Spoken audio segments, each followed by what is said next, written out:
We're live. Welcome back, everybody, Hey.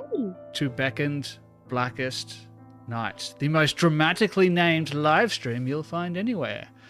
I'm joined by 5 of the internet's best role players in the entire world. Okay? I stand by that claim. But I would never admit that to their faces. So let's keep it a secret between you and I. Oh, shit. Oh, I thought I was on mute. I mean, I'm really mean. What's going on, everybody? Living the dream. Pretty good. Living. Very Start of the excited. week. It's the one good thing about this Curse of Strahd campaign being on this night. It's a nice way to start the week. Usually Monday is just the beginning of crap, but instead I get to have a nice little shiny cherry on the top of my crap. Yeah, that's Oh my god. that was part of I like the mental attitude behind putting it on a Monday. You know, everyone starts the work week. They got nothing to look forward to. That's what they think. And then 8 o'clock rolls around, or 8:30 rather, and they're like, "Oh no, wait, life is pretty good. Life is pretty good after all. There is meaning. There is meaning to life, and that meaning is hidden behind some polyhedral dice." We were meant to be streaming tonight live on TikTok as well. Unfortunately, we've had some technical dramas, so if you're part of our younger audience, age 30 and below, I do apologize, but I'm sure you'll be able to figure out how Twitch works and find us on there. And if you're listening to this, you probably already have found us, so hooray! Yay! As an alternative, we are live on YouTube as well. Generally speaking, we record these on Twitch, put them up on YouTube later. But hey, why not give the YouTube crowd a little bit of a treat, I suppose, and give them the live experience. Now, we're going to dive straight into our banter topic because, as I always say, the players are as important, if not even more important, than the characters they portray in the game. I'm wearing new headphones, and it's really messing with me. I shouldn't have worn these ones, but we'll see how we go. So let's dive straight into our banter topic. Let's find out a little bit about our players. And tonight's banter topic is going to be: do you have any irrational fears? Now, irrational means the funnier it is, the better. So if you're afraid of I don't know, Belgium or something like that, that's a rational fear. That doesn't count. Okay, that's a rational fear that everyone has. If you're like afraid of pigeons or something like that, I want to hear about it. So let's go across the board. You know what? Let's go from right to left this time. Let's start with everybody's favorite low roller, Christian. Do you have any irrational fears apart from rolling 5s and 7s in character creation? Yeah, look. No, I was having to think about it, and like, I don't want to. I'm playing an edgy character, but I don't personally like being edgy. I don't really have too many things that I'm afraid of. I actually have to think about it hard, and like, I don't have any funny things, but I will tell you some. I've managed to think up a couple of fears, just in case you get to use it in the campaign. Obviously, that's one of the main purposes of the Curse of Strahd adventure.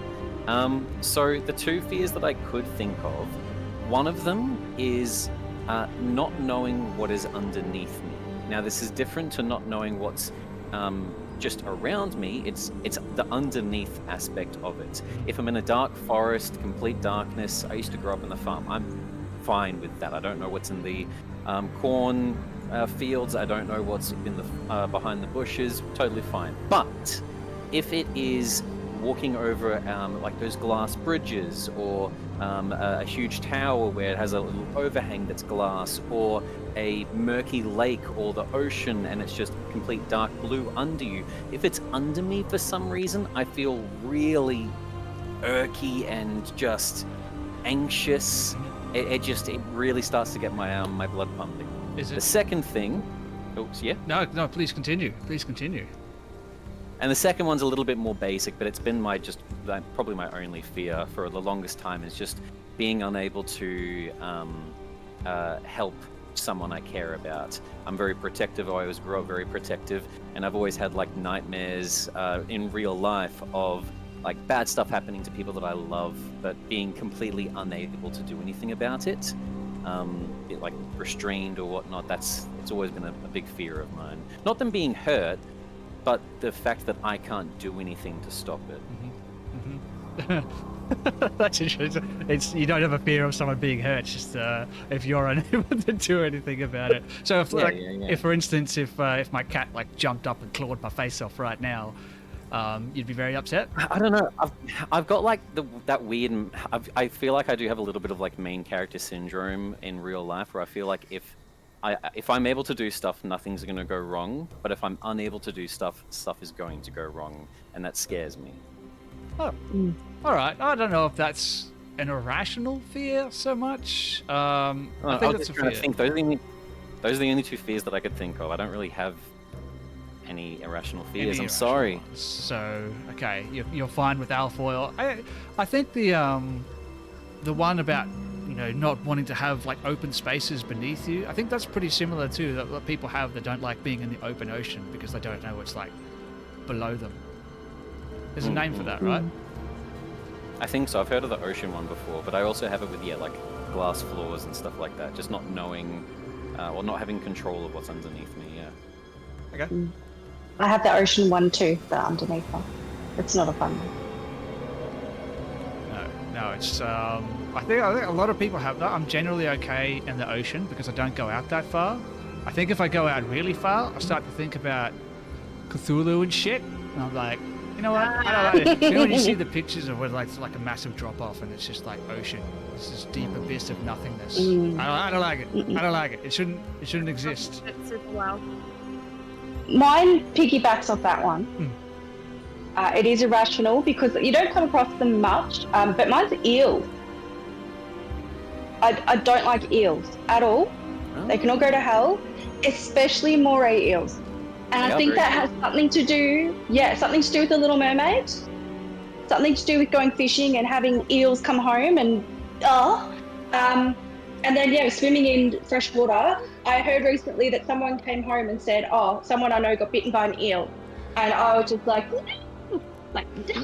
You make it sound like you were emotionally scarred by the Little Mermaid. I love the Little Mermaid, but yes, I think I was. My daughter's name means sweet singing mermaid. That's how much I love mermaids. So maybe I'm super protective of the Little Mermaid, and Flotsam and Jetsam were trying to get her and be all eel-like and creepy. So if I go to an aquarium and there's eels, I'll literally be like, I'll gag. It's gross. You know what they say? If a thing bites your thigh and you bleed out and die, it's a moray. Oh no! I was thinking of a song as well. Bad. Yeah. Eels. Eels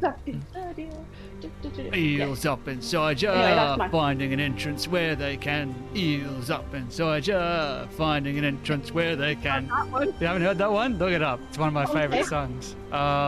Speaking of Mighty Boosh. some of my favorite songs, Dan, what's your irrational fear? So, like, to go back onto that ocean one, like, I've got no irrational fears of the ocean. I surf. I've spent a lot of my life in the ocean. But if I was to wake up in the middle and I had nothing around me and I couldn't see land, I'm done. Like, it's just whatever's there, take me.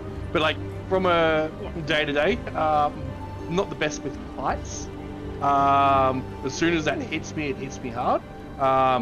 It's strange because it only happened as I became an adult, which isn't super rational. So where I thought I could dig into some fun with this, when I was a kid, I was petrified of clowns. I went to the circus and they were a bit too full on and a bit too in my face, and then it was years of not liking clowns. Yeah, I was fine with clowns as a kid. I don't like them now, but I'm not scared of them. I just don't want them to come over to me and start doing their clown routine. I want to have anything to do with you. I don't know you. Why are you talking to me? The clown shit. For a little bit of fun, Dan, you actually did spark a memory. I felt like I locked it away. I don't have the fear of it anymore, but I used to have an irrational fear. Eggs. I used to be scared of eggs. Do you have is there a story, or is it just a...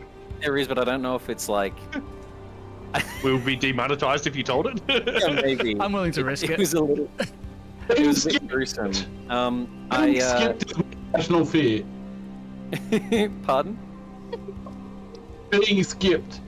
Being skipped. What's your irrational fear? That was it. We just lived it. We were going for right to left and we just skipped past me. Boring mod is his irrational fear. Ah! To be fair, I started on the right. Then Jem had one that she wanted to do to keep the ball rolling off of Christian's one, and then I went back. Oh, that's right. I'm just joking. Back in the opposite direction. So now we'll just skip on to Grace. Grace, Yeah. do you have it? Christian, save the story for the Discord, for the people who are on the Discord. Grace, what do you got? Irrational fears. I mean, I always had an irrational fear of balloons. I think I have a lot of like sensory issues. There are two things in this world I absolutely cannot do, and that is continuous beeping noises, loud popping noises, and flashing lights. And when I was little, we went to, I think it was Dreamworld, and my mum bought me like this huge balloon, like it was fucking ginormous, and somehow the helium, like as those like carnival balloons do, kind of like deflated the balloon slightly, but enough it was sort of dragging on the ground, and I sat on it and it popped. And I think that was just about enough for me for the rest of forever. All right. I imagine That would've you're finished not a me, big rave person then. No, look, it's actually so funny. That's actually okay. Raves are actually fine. It's mostly just like alarms and sirens, or any really loud noise that's very short. It's like and party sharp. poppers? Party poppers are fine. It sounds Was that to me like it might be a combination of like things that disturb the silence in a surprising way, and things think that you can't so. control. I genuinely think so. Like I was saying to Jem that I've just started a new job, and where I work is like slightly, look, it's very safe, but I work with some clients who, you know, they can get a little bit upset, 100% understandably, and we have a duress alarm, and I'm so petrified of the duress alarm going off because it's gonna scare me way more than the actual situation will. I can already see the duress alarm goes off, and like you start running so the security tackle you. Like, oh, what do you mean? It's already happened with the duress alarm. Like, it briefly went off, but it was an accident. And it was, I was like, what the fuck is that? What the fuck? And they're like, it's just the alarm, Grace. And I was like, oh. So, I imagine you're probably not the best person to have around in case of, like, I don't know, a fire or, you know, something like that. I'm fucking useless in a fire. Like, the dyspraxia is not not what you want in a fire. I would just run into everything. I would be so overwhelmed. Very good in emergency, just probably not a fire. Just not a fire emergency, or any emergency that requires any kind of alarm. No, probably not. I also don't like birds flying towards me. Okay, yeah, no, that's fair enough. I've heard a lot of people that don't like that. And I think that's everyone. So we move straight on. We skipped Mod. Oh, Oh, no. We're going to make sure we don't leave anyone out. Sven, you didn't go. oh right, yeah, no. My irrational fear. My irrational fear is spending 16 hours getting a canvas layout set up for TikTok and having America cancel TikTok and not being able to stream at the very last moment. That's my irrational fear. Some people might call it rational. But no, Mod, what is your irrational fear? I can't imagine you have any. You're a brave soul. You're playing a paladin? I am playing a paladin. I think not speaking eloquently and having people seek clarification, and What do you mean? Don't, Sven. That is so mean. Sven. but honestly, it's not an irrational fear, but I have a crazy fear of high IQ people. All right. And by that, I've met two people in my life that when I met them, as I got to know them, and then you sort of see chinks in the armor and you learn things about them and you work out everything was a show. It's like someone pulling back the curtain when you realize how far behind you truly are. It's very scary. So we're talking in the 190 sort of region where emotion sort of disappears. It is very, very fucking scary. Are you just like worried about the things that they could get away with, or? I've literally watched someone make over $1 million in about 30 minutes, and they did it by basically turning entire companies on their head and ruining people's lives. And they did it as they were drinking their morning coffee, and it was the most chilling thing I've ever seen in my life, and I literally was shaking as I listened to it. So that was one of those things. It's like there's a difference between heartless and then heartless with that kind of ability to just wreak havoc socially.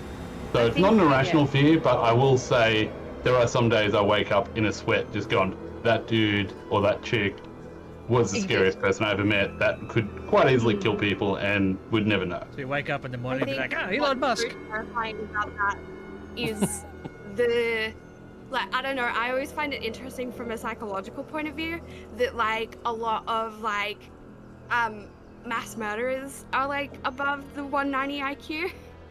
Like the Unabomber was, I think John Wayne Gacy was, so was that sort of thing is there.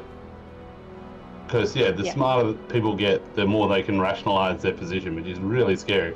Like I've got a whopping IQ. I was tested of 72, which is reasonably high, I've heard. But when people are sort of 72nd percentile. I think so. It must be about that. But no, high IQ people scare the shit out of me, which is why I'm so afraid of my wife, because she's a goddamn genius. I mean, you don't have to be afraid of Christian's character. I was going to say, we got a lot of high IQ people, but I think with the characters in the party, I think you're going to be all right with the characters. Who's the smartest one in the party? Have we checked? Who is Einstein? I'm -2. Yes. We've got two 11s, and they're our only positives. Look. Also, it might be too late, but I'm switching to Warlock. No, you're not. You know that irrational fear you have of being skipped? Them's a fighting It word. happened the whole time. Bring it on, baby. Bring it on. Me and Mod are participating in this new experimental program called the One Class Reformers program, in which I have committed not to play Barbarian, and Mod is committing not to play Warlock for this We'll campaign. make them actual AA badges for you. Yeah. So this is shout out to I forgot the girl on TikTok who does 365 days of girlhood. This is stream number 2, Barbarian list. Hi, my name is Grace. It's been 2 weeks since I've played a Barbarian. Mod, would you like to share?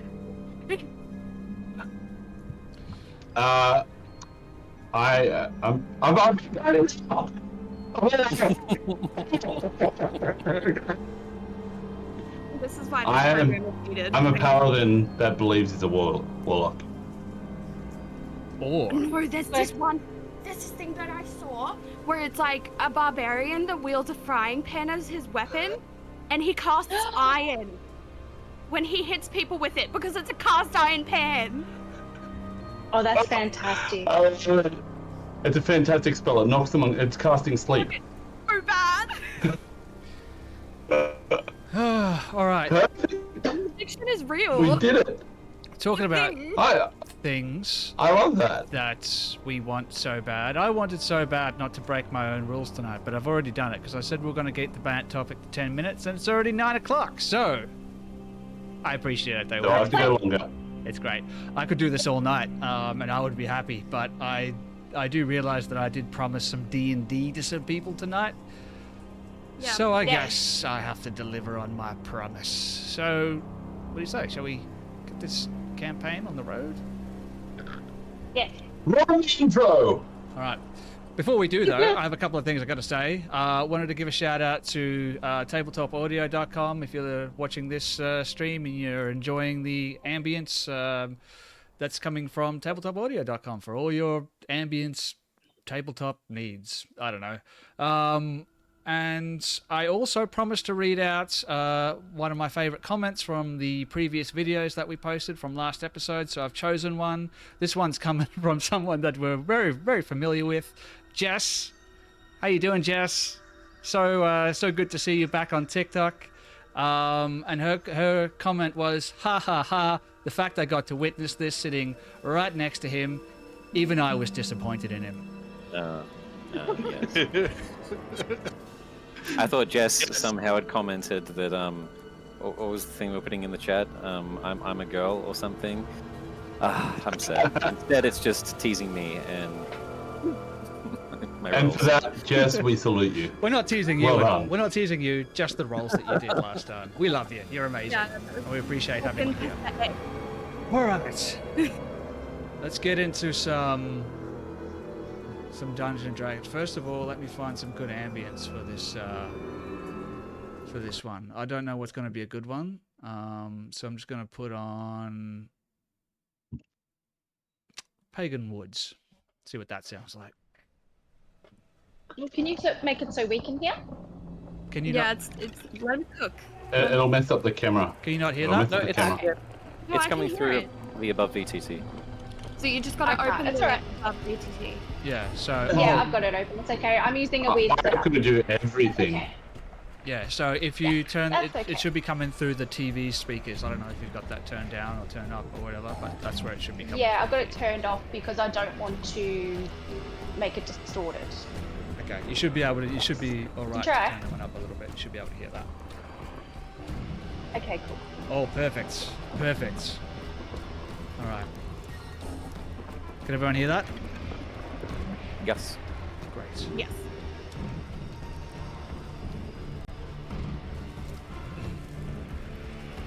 Close your eyes. Start to picture this in your head. I'm going to take you a little bit of a ride through the imagination land. Imagination. War. War is the great equalizer. The ultimate ultimatum. While history remembers winners and losers, heroes and villains, those who have experienced it know that in war there are only two kinds of people. Those who know how to pop something out and those who don't. No, sorry. Those who survive and those who don't. The five of you find yourselves on the fringes of a kingdom torn apart by war. Whether you have come here to flee from the conflict or to join it. This tiny roadside inn is one of few safe places left for those seeking refuge from its ravages. The common room is exactly the kind of thing you would expect from an establishment like this.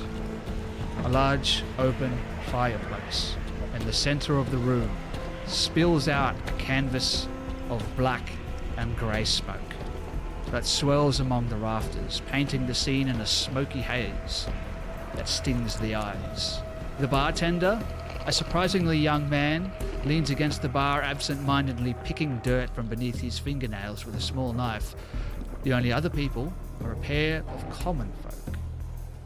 Clothes smeared with muds, heads buried in their tankards, muttering softly between themselves. A sound lost in the crackling fire. Let's take it to the map, shall we? Take it to the Map. lab. Take it to the map for the first time in this campaign. All right, where are we? Yay! There. Woo! We'll check the audio. And we'll play. Where is it? Oh, hello. Oh, look at that. Yay. Yay. Oh, I've got Yay. too many to choose from here. I'm having trouble finding the one that I want. Where was it? Oh, look at those two with only 7 hit points. So cute. What the shit? Adorable. My guy has 103 hit points. Aw, little sweetie pies. Tane is tank. All right. He can't have 103. Why do you have 103 hit points? I didn't touch it.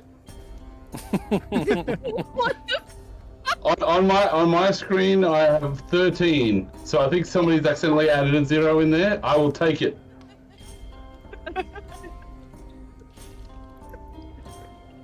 103 hit points at level 1. Jesus. What should your hit points be? 13. 13. All right, I'll change that for you on there. For some reason, yeah, a 0 has found its way in there. Can I change that for you? Let's have a look. No? No mod. Swap it around. No. Are you able to change that mod? In the meantime, I don't think it really matters too much at this point.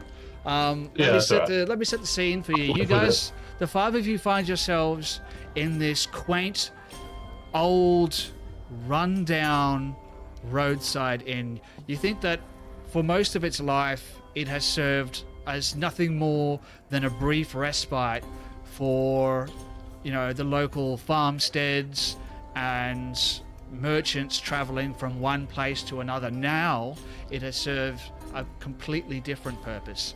It has become one of the last remaining respites for people fleeing from this conflict and others trying to get to the conflict. Whatever reasons they may have are their own. So who would like to introduce their character first and give us a bit of a description of what your character looks like and what they're doing in this tavern?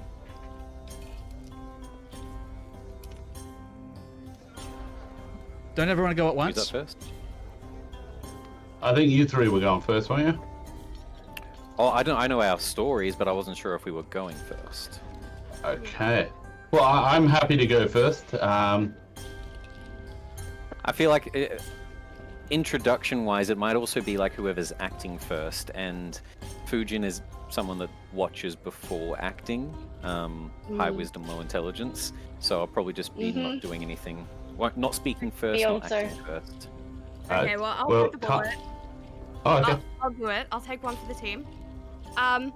So in the corner of the tavern, there is sort of like a haphazard pile of dead bodies of people that were probably staying in the tavern. They've just kind of piled up there, not wanting to go out in the middle of the night. I don't know. I'm just flavoring, I guess. They didn't have germ theory. I'm assuming They haven't we're had still a chance to working take on them to the miasma morgue theory. yet, but they need somewhere to store them. Thank you. Yeah, so that's happening. And you see a ash white tiefling, so completely white, with curved brown ram's horns and long silver hair down to her waist, going up to the bodies and banging on the ground 3 times near each body. Sort of as she does that, a smile crosses her face, and she goes, "Blessed are the ones who die," and then moving on to the next body. And she sort of does this for like a few minutes before she's like happy, well, I guess the happiest you could be, and sort of like returns to the party completely straight-faced, revealing her blood red eyes with no pupils, just sort of staring into space idly. And as you finish your prayer over the fallen, I imagine that these people, they are the latest victims, maybe locals even, perhaps people known by the bartender himself, who have become the latest victim of this conflict that's sort of been ravaging the countryside for the past 6 months. What started off as a few local skirmishes has quickly escalated into an all-out conflict between two nobles whose names you can't even remember. The reasons for their conflicts have been lost to antiquity. As you finish your prayers, if you were to look up at the bartender, you can see deep, dark circles between his eyes. Perhaps they're even bloodshot. And he crosses his hands over his chest and touches the tip of the knife to his forehead as he bows his head in respect for those people who have passed. And as you finish, he makes his way from across the bar, passing the other two of your compatriots, Fritz and Fujin, and he approaches you and puts down a silver piece for each one of the people for whom you said a prayer. And he looks towards you and he's like, holy folk are few and far between these days. You know, most of them haven't been conscripted to provide their services to those lords and their armies, so I appreciate what you did for these fine folk here. They're simple people, but I guess one prayer is as good as the next. He slides the silver pieces across the table towards you.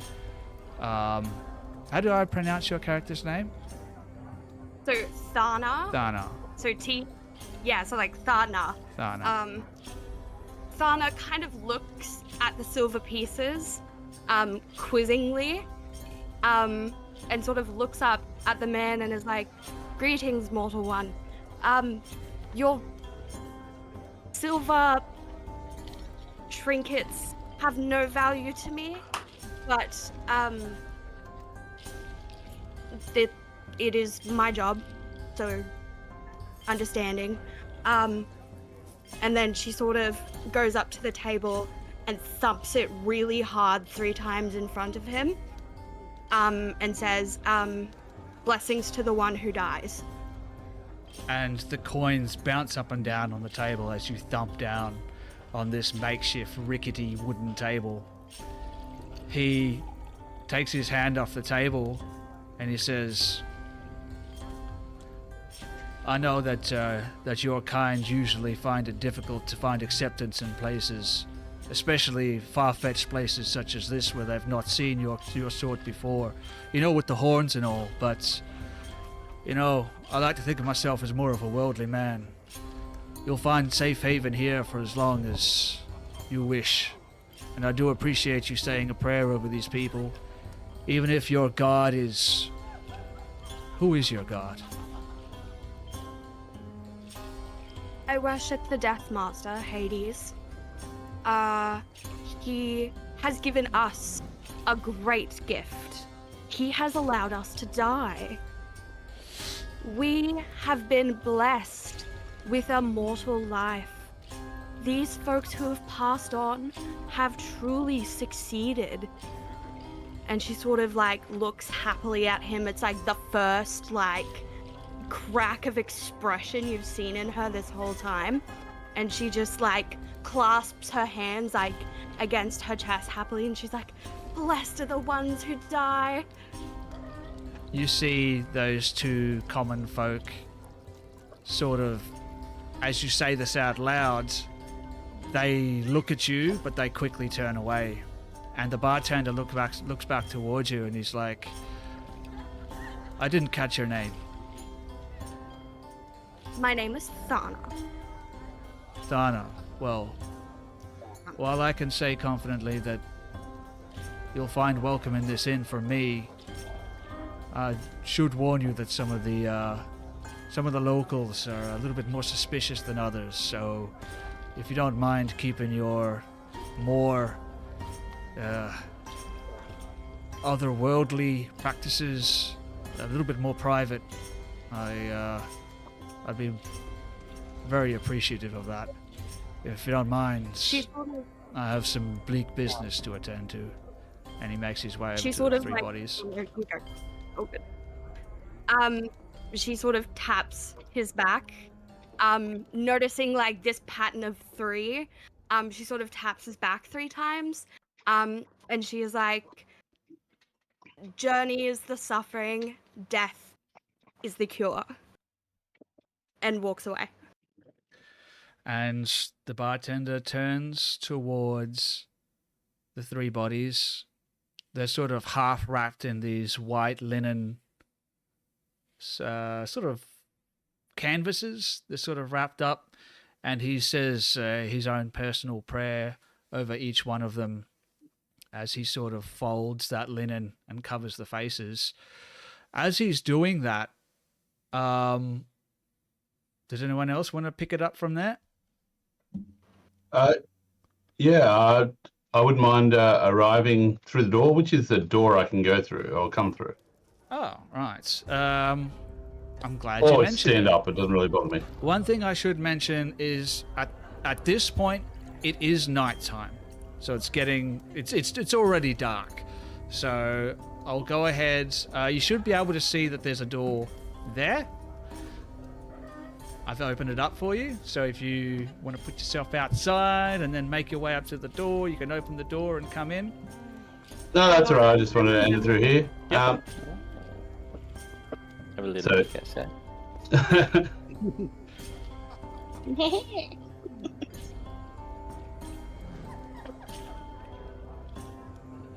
So, Tane is an orc with blue fur. Oh, sorry, green fur. Thank you very much. We have changed the picture. I didn't know you'd updated it. I'm just gonna mosey And with his chainmail on, he walks in, and at first he looks weary, but as he turns and sort of faces the crowd, you can see there is a spark behind his eye, and he is excited. He walks through the room holding up a piece of parchment. And on the parchment, you can see there is some sort of elemental god or power monstrosity. And he's sort of holding it up to people saying, "Do you recognize this man?" And he sort of makes his way till he finds the bartender, glancing at everyone around the room, and just says, "Right, I'm looking for a man." So bartender would be Well, this guy over here. I'm going to say he's probably moved down over to where the bodies have been piled up. Yes, ending Grace's earlier scene. So there's I'm going to That's say, right. no, I love that. That's how we set a scene. We say something and we roll Better it. yet, better yet. I He's, walk around. So as you enter this tavern, you open it up, and coming from outside, you open up the door, and this blazing firelight filters in through the open doorway. The rest of you, as that door opens up, you can immediately feel the heat and the warmth that has infused this common room, become infused rather with the chill, with that nighttime chill. You look over and you see this, I don't know what you are, 6 foot tall, maybe something like that? 6'4". 6'4", full orc in armor, I'm imagining. Chainmail armor, just sort of stride into the room. Mod, if you enter into the common room and you look around, you can see the bartender is a young man. He's probably in his mid-20s. He's wearing a thick leather apron. He has dark dreads which are tied back behind his head. He's sort of kneeling down next to these 3 shapes covered in these linens, and appears to be in some type of silent personal prayer. Fair enough. I'll walk in and I will close the door. And Sorry, I didn't realize I could do that. yeah, no. So that is interesting. So I've gone through all the effort of putting down all the walls, windows, doors, and you should all have vision as well. So I'm going to try and keep track of light and vision. So if you don't have dark vision, you're going to need a light source. In this common room, it's fully lit. We have a big fireplace and everything, so you can see everything. But in other places, you Is might that have to keep dark is outside? Sorry? Is that how dark it is outside, canonically? Yes. It's just like pitch black. It's pitch black outside. It is like fully nighttime at this point. And Tane walks around the room, sort of showing a photo to someone, and eventually comes to the table of this gentleman here, and he holds up the picture and looks at it and looks at the person and turns the picture, and in front of this human he sees in front of him, he holds it up, and Dan, basically what you see is a picture of you that's been painted and like commanding the elements with one hand, and just like a very graphical potentially it may not be as it is. It's like a bard. I'm like, oi, are you this bloke here? And William, we'll look at that and go, fucking Iron Dancer. where did you get this? This is not me.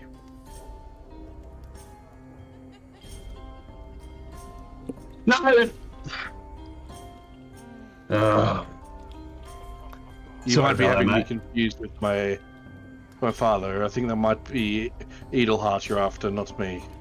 No. Listen, I went and your father. Okay, 2 drinks. It's you. I've been looking for you. I went and I saw your father, and he told me that you'd be somewhere this way. I've been searching. Nobody needs an accountant that badly. They're in every town. Accountant, great wizard, great and powerful wizard. I've never been one to know a spell. Right. So, a little bit confused, a little bit disheveled. He goes, right, mate, beers first, then we talk. All right? Beers first. I won't say no to a drink. And I'm going to head off to get some ale. Okay, so you're approaching the bar? I am. And sorry about that, Dan, to throw you in the middle early. I just, I thought it'd be interesting there. And I'm like, and as I go off, I'm like, right, that is the son of Edelhart Iron Dancer. 2 beers or ales. And the bartender has finished his prayers over those bodies. He's made his way back over to the bar, but as you approach, you see what appears to be a tiefling sitting at the bar as well. And I'm just gonna go, oi, you and I are in the presence of greatness. To the bartender? Is our lord here? To the tiefling that you just told me I'm standing in front of. Okay. And she, like, she thinks her prayers have been heard because she's been banging on the ground 3 times. And so she's like looking around. She's like, is it my time? Have I been chosen? We've all been chosen. She like pinches herself. She's like, alas, the more Make it 3. I'll be a prisoner. The bartender nods to you, turns back to 3 large oaken barrels, which are lashed just underneath the bar, actually, and he fills up 3 mugs, puts them on the table, and slides them over towards you. And he's like, not that it's any of my business, but if you don't mind keeping your voice down a little bit. I don't know if you can read the room, but a few folk around here have lost some loved ones. Isn't it wonderful? I know! Here he is, in the flesh! Please, keep it down.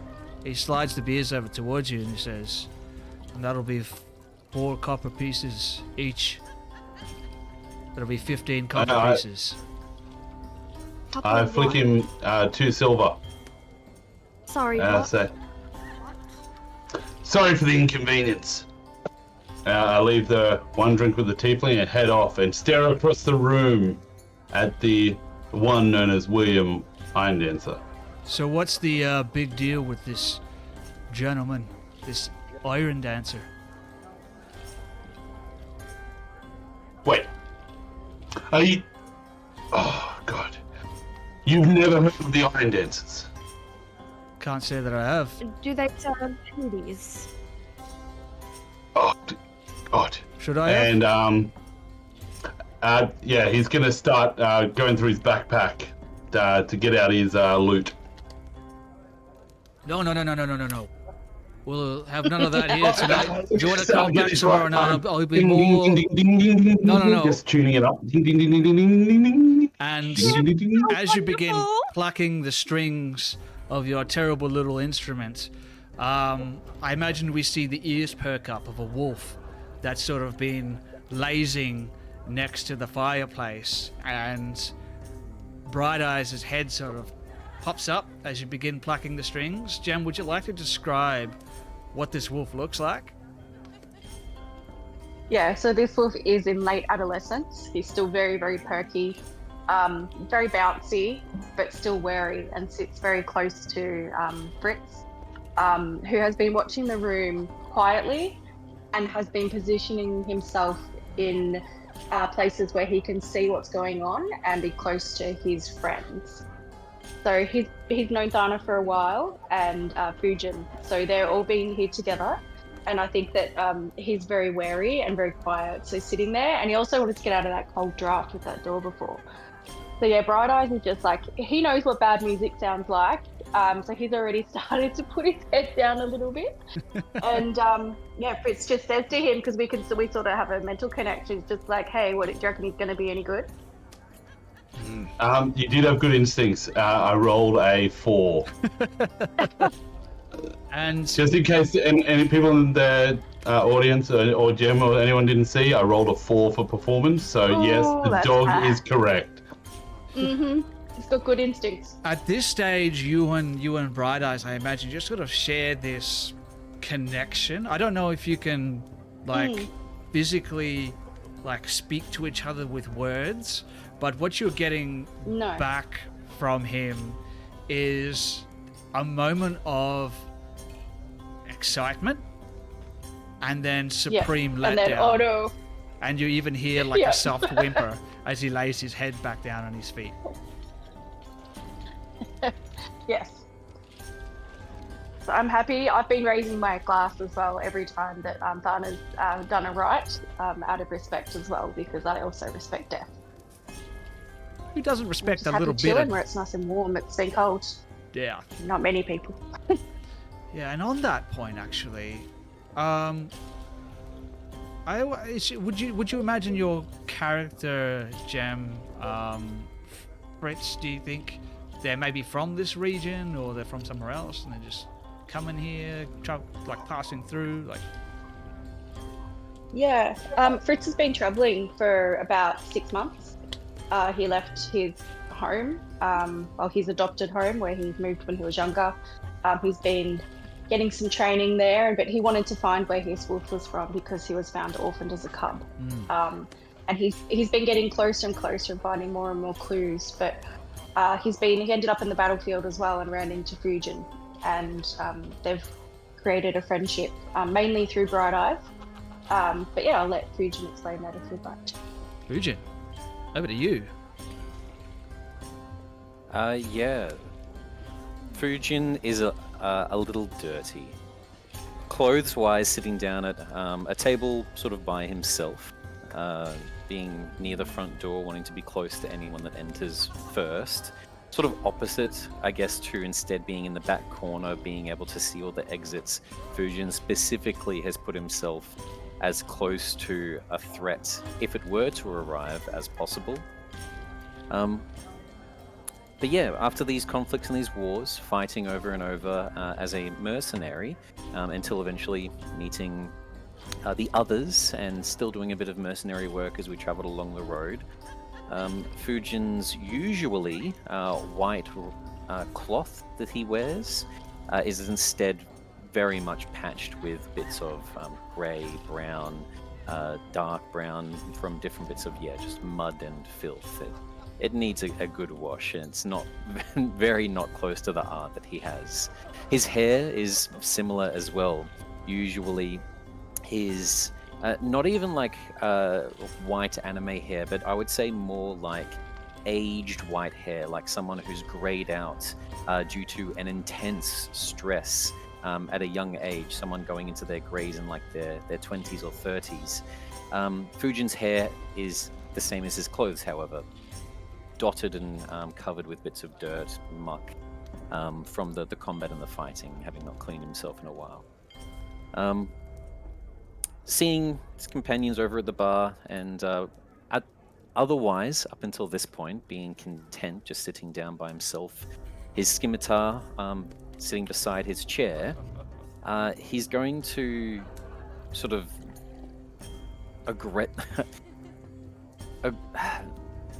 annoyingly move his chair across the wooden floorboards, turning it maybe like 60 degrees to the right, in the direction of Iron Dancer.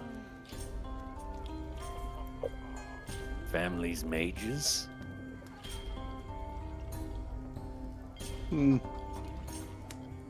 Annoying. Not quite mages. Cleric. Wizard. Spellcasters. Storytellers, if you ask them. Gonna get up from the seat and make myself comfortable at your table without invitation. If you discovered that you could change someone's thoughts for a single day to suit your desires, would you?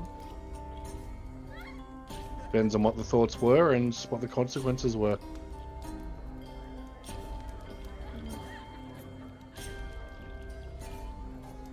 You said you can't cast any magic.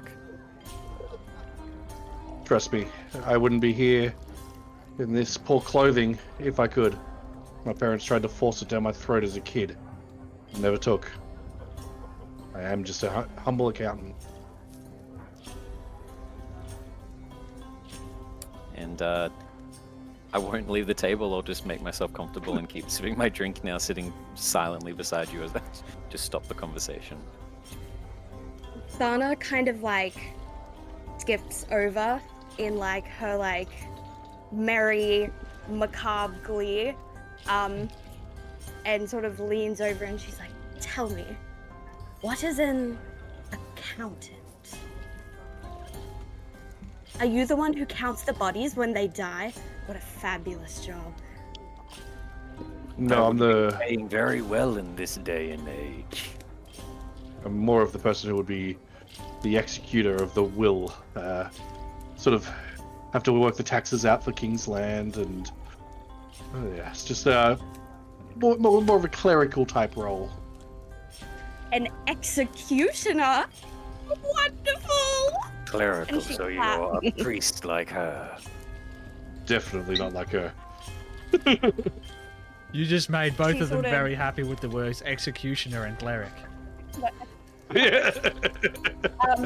She walks up and she places her hands on either side of your character and she's like, "You are truly doing the Lord work." And sort of slams the table 3 times. I feel like this one doesn't know that the true measuring device is money. Sorry. What? The priesthood Money. can get pretty greedy. Sorry, what is that? Gold, silver. And what of it? The shiny things we've been using to pay while we've traveled. Although, you haven't focused too much on that. I always just thought you were showing off your collection. No. Oh. I'm shaking my head in the corner. You've been getting a free ride from us, and it's quite annoying. Yep. In the meantime, Bright Eyes has come over to sit between you two and get hats. How strange. You lost ones are so peculiar. And So strange. a wolf comes nuzzling up against your leg, Fujin. Give it a scruff. He's- Grabbing the underneath of its neck and above its neck and both sides. Very, very happy with. Roll I think I'll just- an animal handling check for me. How well do you scratch his back?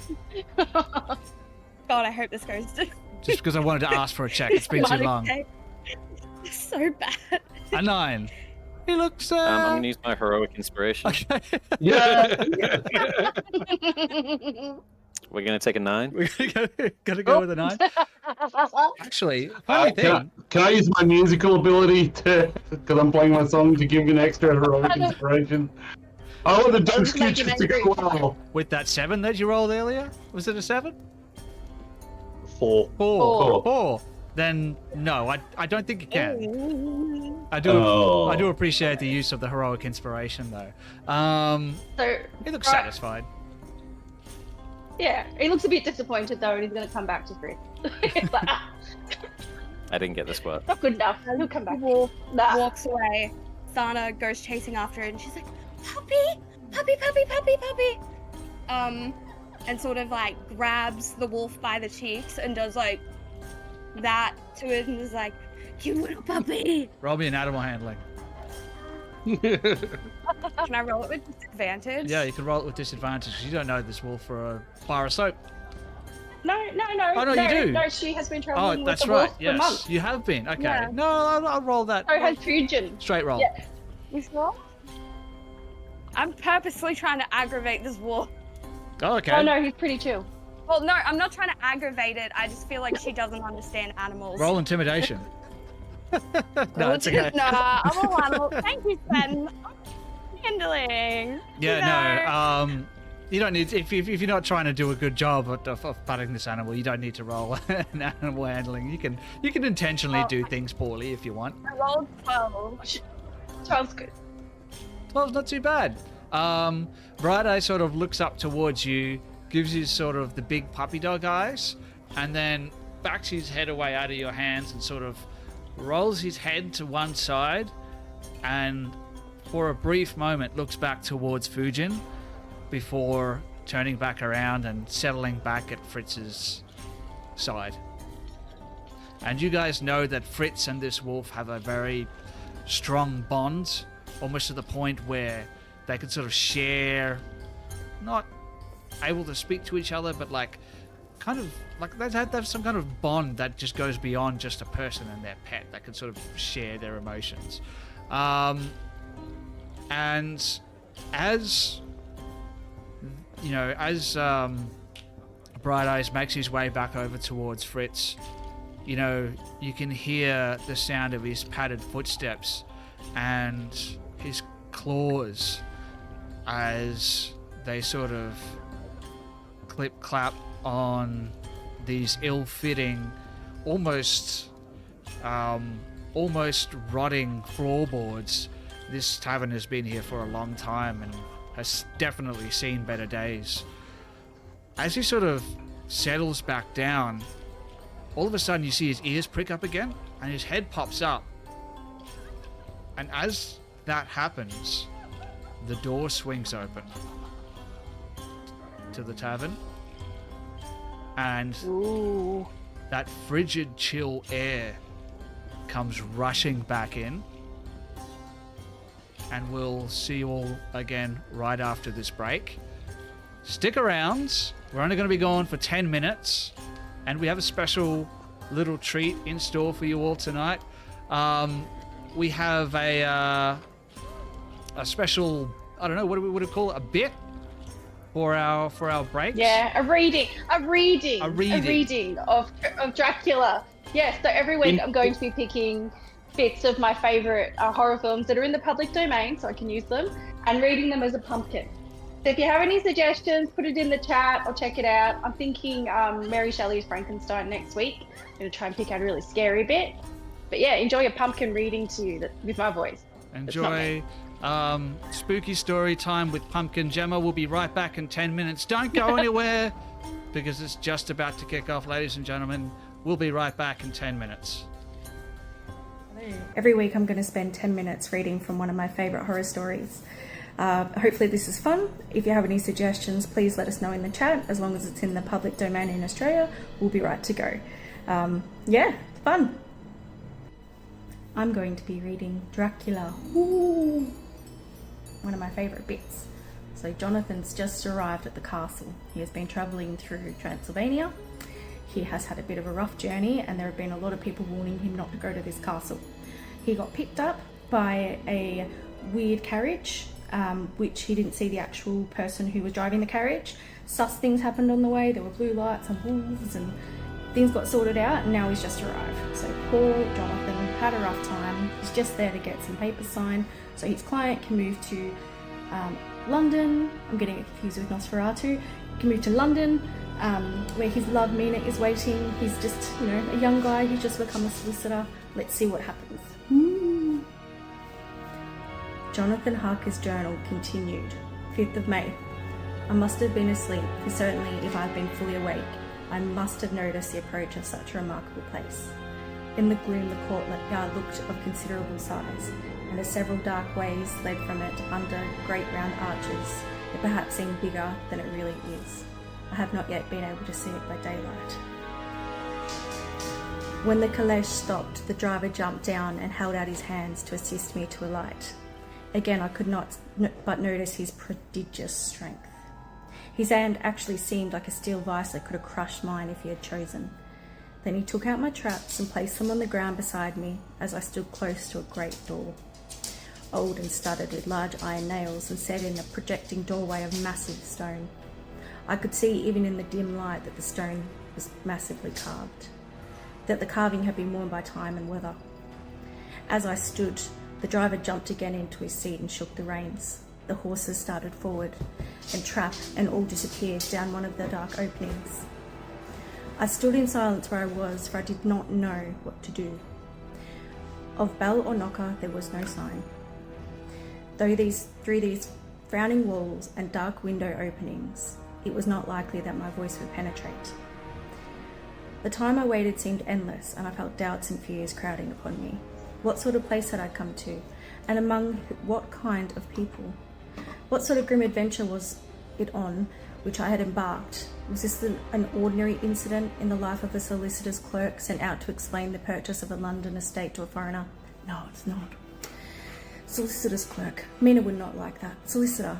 For just before leaving London, I got word that my examination was successful and I'm now a full-blown solicitor.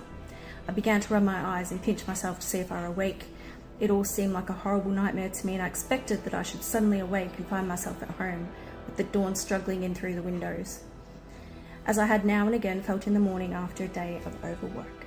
But my flesh delivered the pinching test, and my eyes were not to be deceived. I was indeed awake and among the Carpathians. All I could do now was to be patient and wait the coming of the morning. Just as I had come to this conclusion, I heard a heavy step approach behind the great door, and saw through the chinks the gleam of a coming light. Then there was the sound of rattling chains and the clanking of massive bolts drawn back.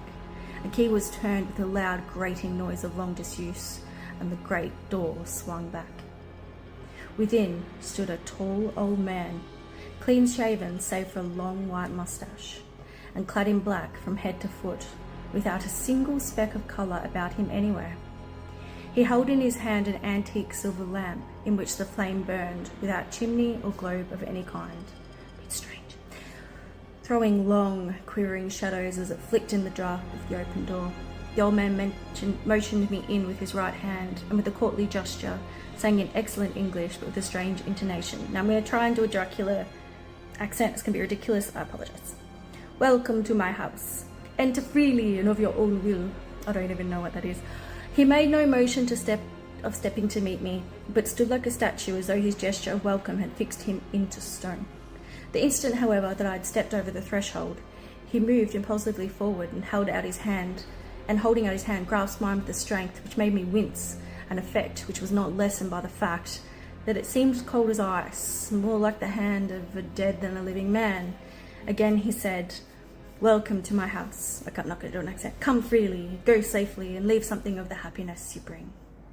The strength of the handshake was so much akin to that which I had noticed in the driver, whose face I had not seen, that for a moment I doubted if they were not the same person to whom I was speaking. So to make sure, I said interrogatively, "All right, now I'm going to try and do an English accent now. Count Dracula?"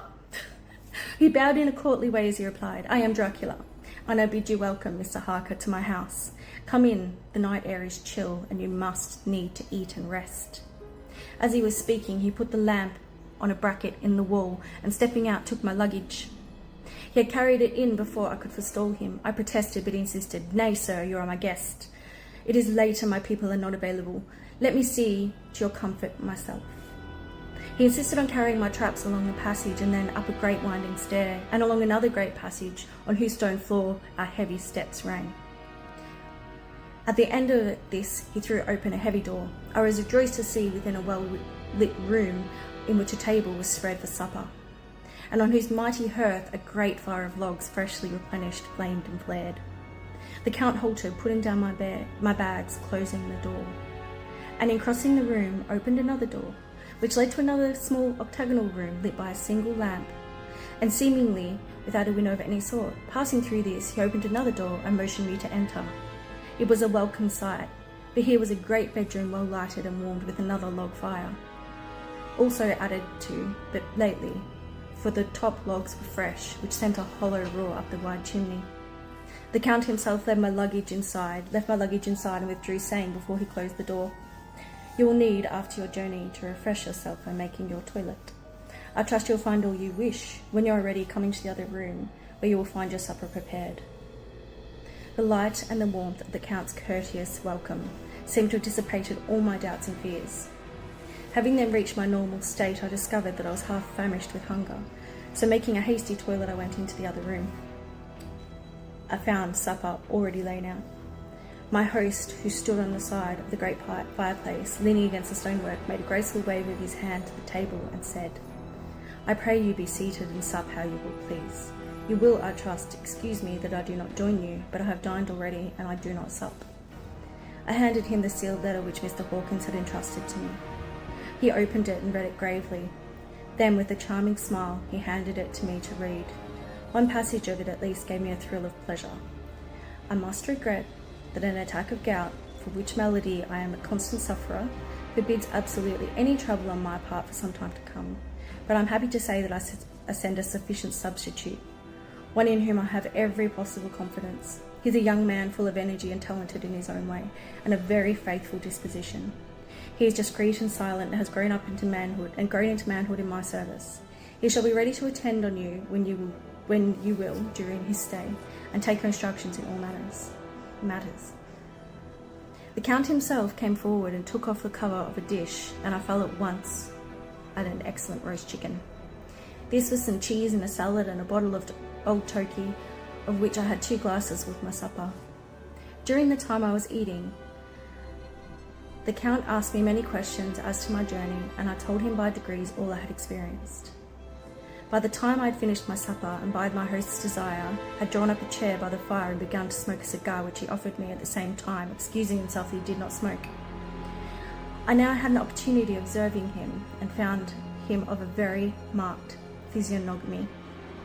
His face was strong, a very strong aquiline, with high bridge of the thin nose and peculiarly arched nostrils, with lofty domed forehead and hair growing scantily round the temples but profusely elsewhere.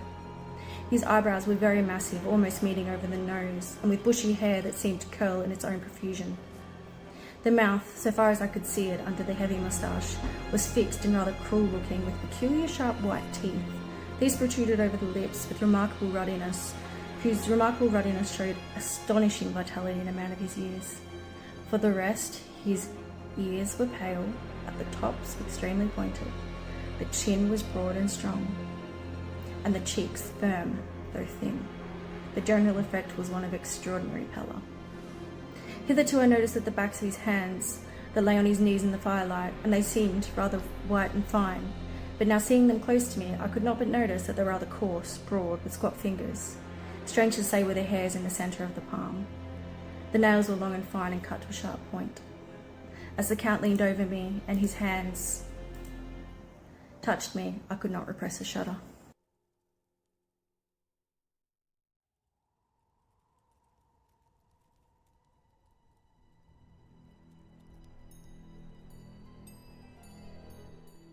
And we're back. What's going on, everybody? Thank you for sticking around. For those people who are still here, we're back with Beckoned Blackest Nights, and I don't want to delay things any longer. How about we just dive straight back into it? Yeah. Oh, Okay. one thing. Can you make the map a bit bigger in the Twitch? I don't think I Can you zoom in can. a little bit? Oh, okay. Well, I could, but I think I'm getting close to. Oh wait, that's the wrong one. Where you won't be able to see Okay. stuff properly anymore because it'll sort of, something like that. That's probably Okay. about as good as I could do. All right, cool. so let's get Yeah, that. that's good. That's better. Let's get that music back. Awesome. Let's get that ambience. I shoot a back. dart at the guy in the doorway. Yeah. Roll for initiative. No. What? As much as I would love to have a combat right now, I think we've got a little bit more exposition to get through before we can get this campaign properly started. And I Okay. want to get it started so bad. I've been waiting for this for far too long. So the door swings open. Silhouetted against the dim moonlight, you see a man, possibly in his 30s, clad in foreign attire. As he steps into the room, he sweeps from his brow a wide-brimmed hat, slicks back his hair, and appraises the scene. His dark yet hauntingly charming eyes sweep the room, lingering momentarily in the direction of Fujin, Thana, and Bill Iron Dancer. For a moment, you feel as if you can see. What is it? Recognition? Perhaps approval? As his gaze lands on the bar, the corner of his mouth creases upwards into a crooked half smile, and he approaches the barkeep. At this point, I'd like to do a quick inventory and see just where everyone thinks they would be at this point. Let's go across the boards. I've so you got wanna bet Fujin, that Thana, and Bill Iron Dancer at a table together. Yes. I would say that's fairly accurate for Thana. Mm-hmm. Tane was getting a beer for Bill. I didn't want to interrupt the scene. He definitely would have headed back. Yep. So he probably would be sort of making his way back past the fire. He would have stood standing with Fritz for a while, saying that's William Iron Dancer, and then talk to this person. That's William Iron Dancer. You're Over like this an person. NPC. That's William Iron Dancer, and then sort of probably about here, walking back. And I'll just move over near Fujin. Here we go. Okay. I have made my way to the bar, as the next sort of goal was to ask for work. Ask for any jobs that need to be done. So I was on my way to go. I and need do a that. drink. All right. I need a way for us to pay for this shit. And I just laugh. It'll all work out. I've got The a ranger noble with the wolf background, so doesn't understand money. money. A cleric Yeah, I who don't literally understand doesn't money. understand money, and the person No. with 5 intelligence has to do our accounting. I think the God we funniest have thing Iron is Dancer joining our party. Hayden literally worships gold. Like, it's one of the tenets of Hayden. So if you ask her, like if she checks, I think she actually literally does have like 50 like gold pieces, like the noble amount of gold pieces on her. Like she just thinks they're she just has no fun, fucking yeah, clue what it is. She just doesn't know. She's like rocks. That might come in handy later when we find out that you have it. Oh, look, someone's walking. Oh my goodness. The man approaches the bar. He sees the two of you are already perched there, and he makes his way over and sort of. He has like almost like a half cape.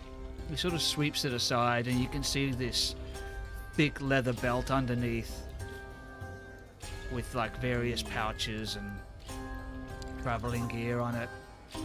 He places his broad-brimmed hat on the bar and sort of half sits down on one of the bar stools, sort of half sitting on it, sort of half standing, sort of leaning on the bar, and he says, in an accent that I can't quite remember how I was supposed to do it, so I'll probably just not worry about it.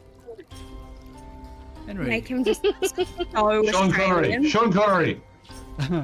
Oh yeah. God damn it, Trebek. Perfect. I you know what? I've been practicing these accents the entire for like 2 months now, and it comes time to sit down and do an accent, and you can't remember it. Do you know what I mean? It's just completely impossible. Henry, he says, I'll have the usual, please. I'll have your finest wine. And the man, with a hint of recognition, the bartender turns and says to this man, he says, Arigal, you've been coming here for how long now? 3-4 weeks? You've asked the same thing every single night, and you know that we've only got one kind of wine in this place, and you know it's fucking terrible. He says, and the man looks back towards him and replies, nevertheless, I'll have one of those, please. And he turns towards you, Fritz, with this sort of half smile still on his face. And he says, I've not seen you here before. And I should know, as Henry says, I've been coming here for every night for the past 3 weeks. What brings you here? Well, I too miss good wine, and I too have been looking for it. And to my dismay, haven't found any either. But we're adventurers, and we're just looking for work. How about you? Sounds like you're here a lot. I'm sorry, I did not catch your name. My name is Arigal. Ooh, it's a lovely name. I'm Fritz.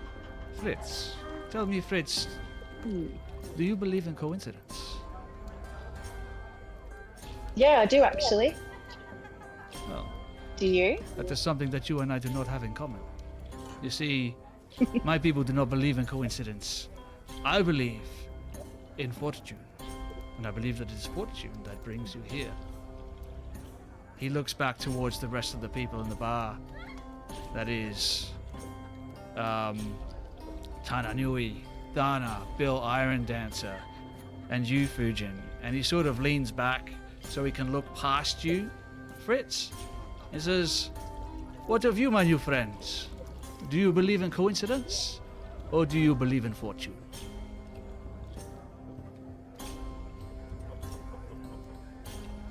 Fujin I was believe. silent No, you there.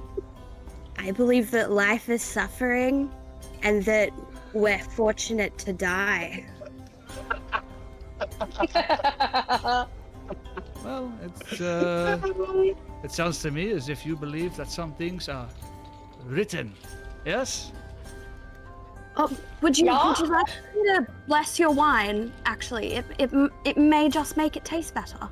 He places his hand on top of his wine and says, well, you see, while my people believe in providence, we're also a very superstitious people, if you don't mind. I would rather leave my wine unblessed, except for blessed with the grape, of course. Cheers. No, that's fair. This wyvern poison does look a tad off. I'm sorry, did you say poison? Yeah. Well, as much as I like to sample the finer things in life, and travel, and experience new things, I believe that we can keep the poisons just to ourselves for tonight. I'm sorry, my friend, I did not get your answer. My name is Arigal, and he leans right across the bar, almost tipping Fritz's drink off the bar as he reaches his hand out towards you, Fujin. Oracle? Yes, Arigal, and your name is? Fujin. Fujin. Nice to meet you, Oracle. Yes, it is a pleasure. And you did not say, are you a gentleman of fortune, if you don't mind? I believe that you might be. I am a mercenary, if that is what you mean. Well, a little bit of this, a little bit of that. But do you believe that some things are written?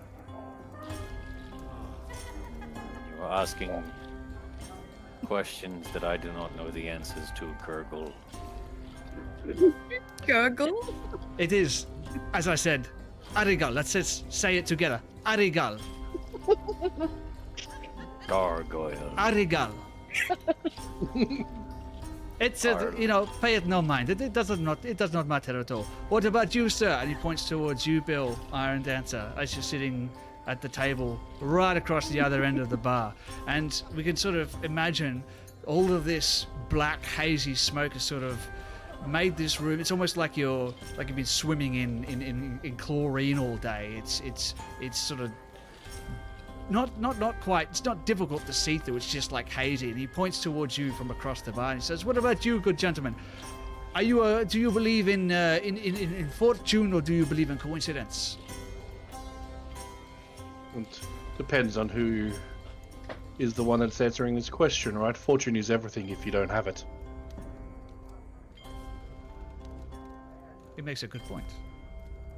You see, while I believe that fate guides us all, we of course need to have the good sense to know when we see it and to grasp an opportunity when it comes our way. Please, come. And he motions towards you, Fritz, and Fujin says, "Come. Henry, I'll have 5 more, or whatever it is that they're drinking. Come. I have a proposition for you. I have something that I think you might want to hear." And he makes his way Am back I up not to Fritz Henry. sits back at the table. Am I not invited? Are only those two invited?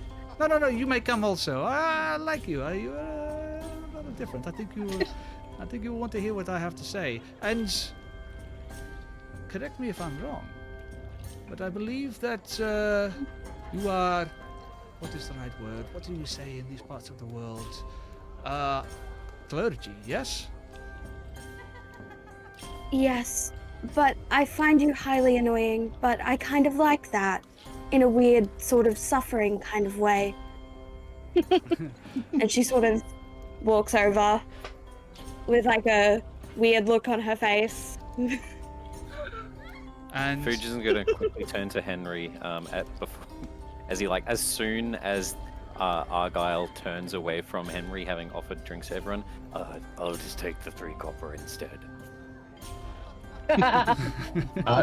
Tane will walk with William Irondancer and be like, next farto, that's what they say, right? And he knocks him. You can translate that, can't you, William? The It orc means- said he's pleased to be part of this. Arios, we are more than welcome. Allow me to introduce myself. And he pulls out a chair for you, Tananui. He says, "Oh, you're quite a large gentleman indeed." Listen, they told me about William's power. They did not tell me about his sense of humor. Are we in the presence of someone famous? This is none other than the greatest man that's ever lived. His stories will be told for generation. That's what I'll say, Nexato, Necfato, which means neither by chance nor destiny. Which means William Bloody Irondancer blazes his own trail and makes his own fate. That is I'm an accountant. wonderful news. Yes, and we're accountants As it so happens to be, someday. I am also in need of an accountant. So please, make yourself comfortable. I hand the beer to William. Finally. Enjoy your beer. These ones are on me tonight. Please take a seat. How many? Make yourself comfortable. Only the one, I'm afraid. Unless, of course, we can come to an accord. Are you wearing a holy symbol, Thana? I am. Is it I openly am displayed? also. If it It matters. is. It's. Oh well, technically it's on my shield, so it's on my back. Okay. But it is a flag. It is a symbol of a flag. Symbol of a flag. Just a flag, anything on it? No, a flag, a rally. Oh, okay. I don't think he'd probably immediately recognize that as being a holy symbol. Maybe No. more like a standard. It's my own at the moment. It's a standard, yeah. Yeah, okay. Well, he sort of pulls out a chair for each of you as he makes his way around the table. He grabs some of the ales that he ordered and puts one down in front of all of you. Yes, Jem? Can Fritz please do a perception check at this stage? Yes. Well, what do you want to This is very learn? close to us. I want to see if we can smell anything on him that's unusual, see anything, whether he's wearing any clothes that are unusual, just to try and pick up who this guy is, because he's walked in and all of a sudden he's got everyone's attention. And that to me is suspicious. Yeah, I'll get you to roll. Yeah. If you're looking for things that are unusual on his person, maybe an investigation check. Okay. I can't really look for vibes, though. You can't look for vibes. If yeah, you're going that's for vibes, I'd say more of an insight check. Okay, yeah. All right. Well, insight check then. Okay. A natural 1. So that's a 4. Natural 1. All right. Yes. With a natural 1, with a total of 4, what I'll say is this: his manner of speech, his personality, the way that he's dressed, you don't recognize it. It's definitely not from where you're from. And even Bright Eyes seems to be rather comfortable around him, strangely enough. Normally he's a bit standoffish from people, but even Bright Eyes seems to be like a little bit like, doesn't seem to be overly bothered by him, which could be in itself a strange thing. But he seats you all down at the table, makes sure you all have a drink. Would anyone else like to roll anything before we keep going, or? I just I don't need to roll anything, but I'm just looking over at William, trying to catch his eye and just keep nodding at him whenever he looks back towards me. And I'm just sort of taking him in and just sort of observe. I believe we might have gone to an ad break. But yeah, just taking him in and just sort of looking for anything to show magic. But that's all right. I just wanted to. That's what's sort of happening every time, Dan. Just to let you know, I am a bit of a fan at the moment. Bit of a fanboy. I think you might be able to profit from this, Dan. Fujin would like to do something as he's sitting down. Okay, yeah. What would you like to do? It's equally as suspicious of a newcomer coming in, saying they're going to shout everyone a mission. It's always hard to know whether or not this is going to pay well, or if this is someone just using you, especially in the line of mercenary work, being sort of put as a vanguard just to die for someone else. So Fujin is going to, as he's walking past him, try to slip a hand into one of his coat pockets. And I'm not trying to grab specifically like a coin purse. I'm just trying to grab the first thing I touch. Not trying to grab his coin purses. Okay. All right. Let's roll. The idea is like I want to learn a little bit about him. Look, just by the first thing I managed to slip out of it, the most obvious pocket, nothing that's hidden underneath. All right. I dig clothes. it. I like it. All right. Roll a sleight of hand for me. That's Yep. do it. 23. 23. Ooh, I was going to check his passive Hell perception, yeah. but I don't think I need to worry about it. Hell yeah. no, All right. I'll give you this. like butter, just like yeah. There's so many inappropriate ways I can go about this, but I'm going to keep it on theme. Why? Yeah. Okay. You slip your hands into one of the pouches that he has around this unusually broad belt that he has around his waist, and you're able to definitely just pick out a coin. And I'd say with the 23, you would notice as well that he's got quite a few of these. So his money is definitely where his mouth is in regards to how much coin he has on his person, which in itself is unusual for someone to be traveling with this much coin on their person. Yes. But as you take the coin out, you have a look at it, and it's a mint that you haven't seen before. On one side, you see the symbol of a wolf howling, backlit by a full moon.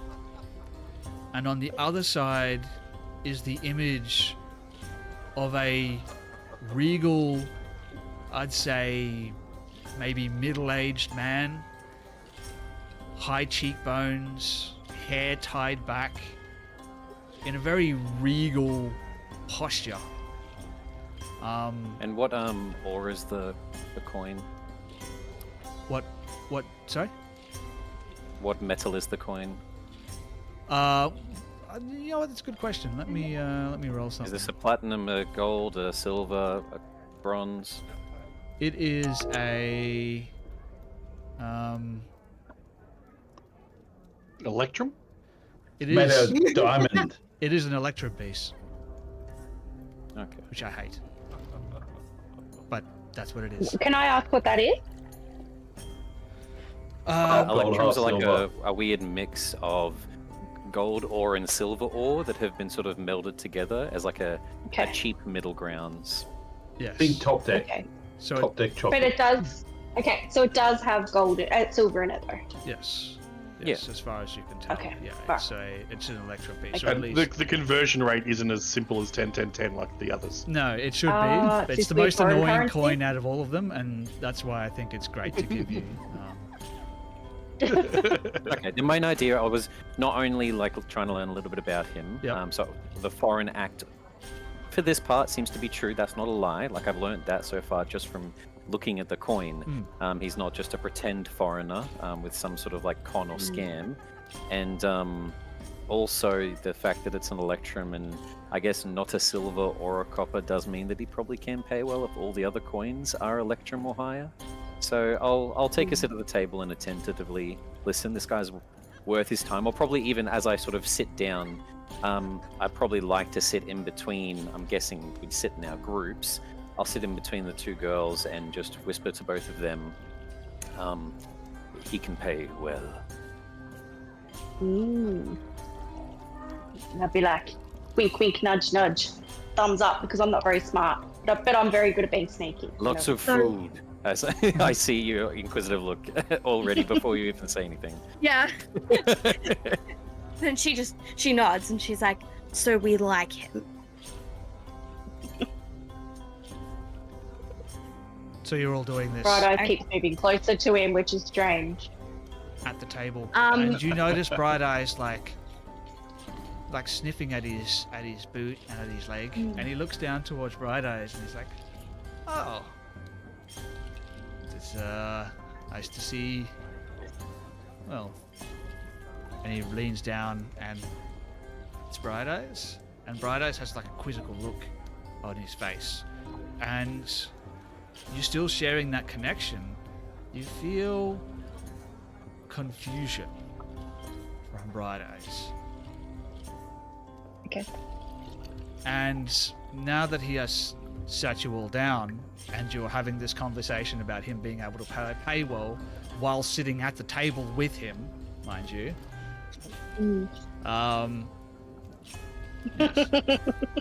Yes. We're not discreet. Our intelligence is...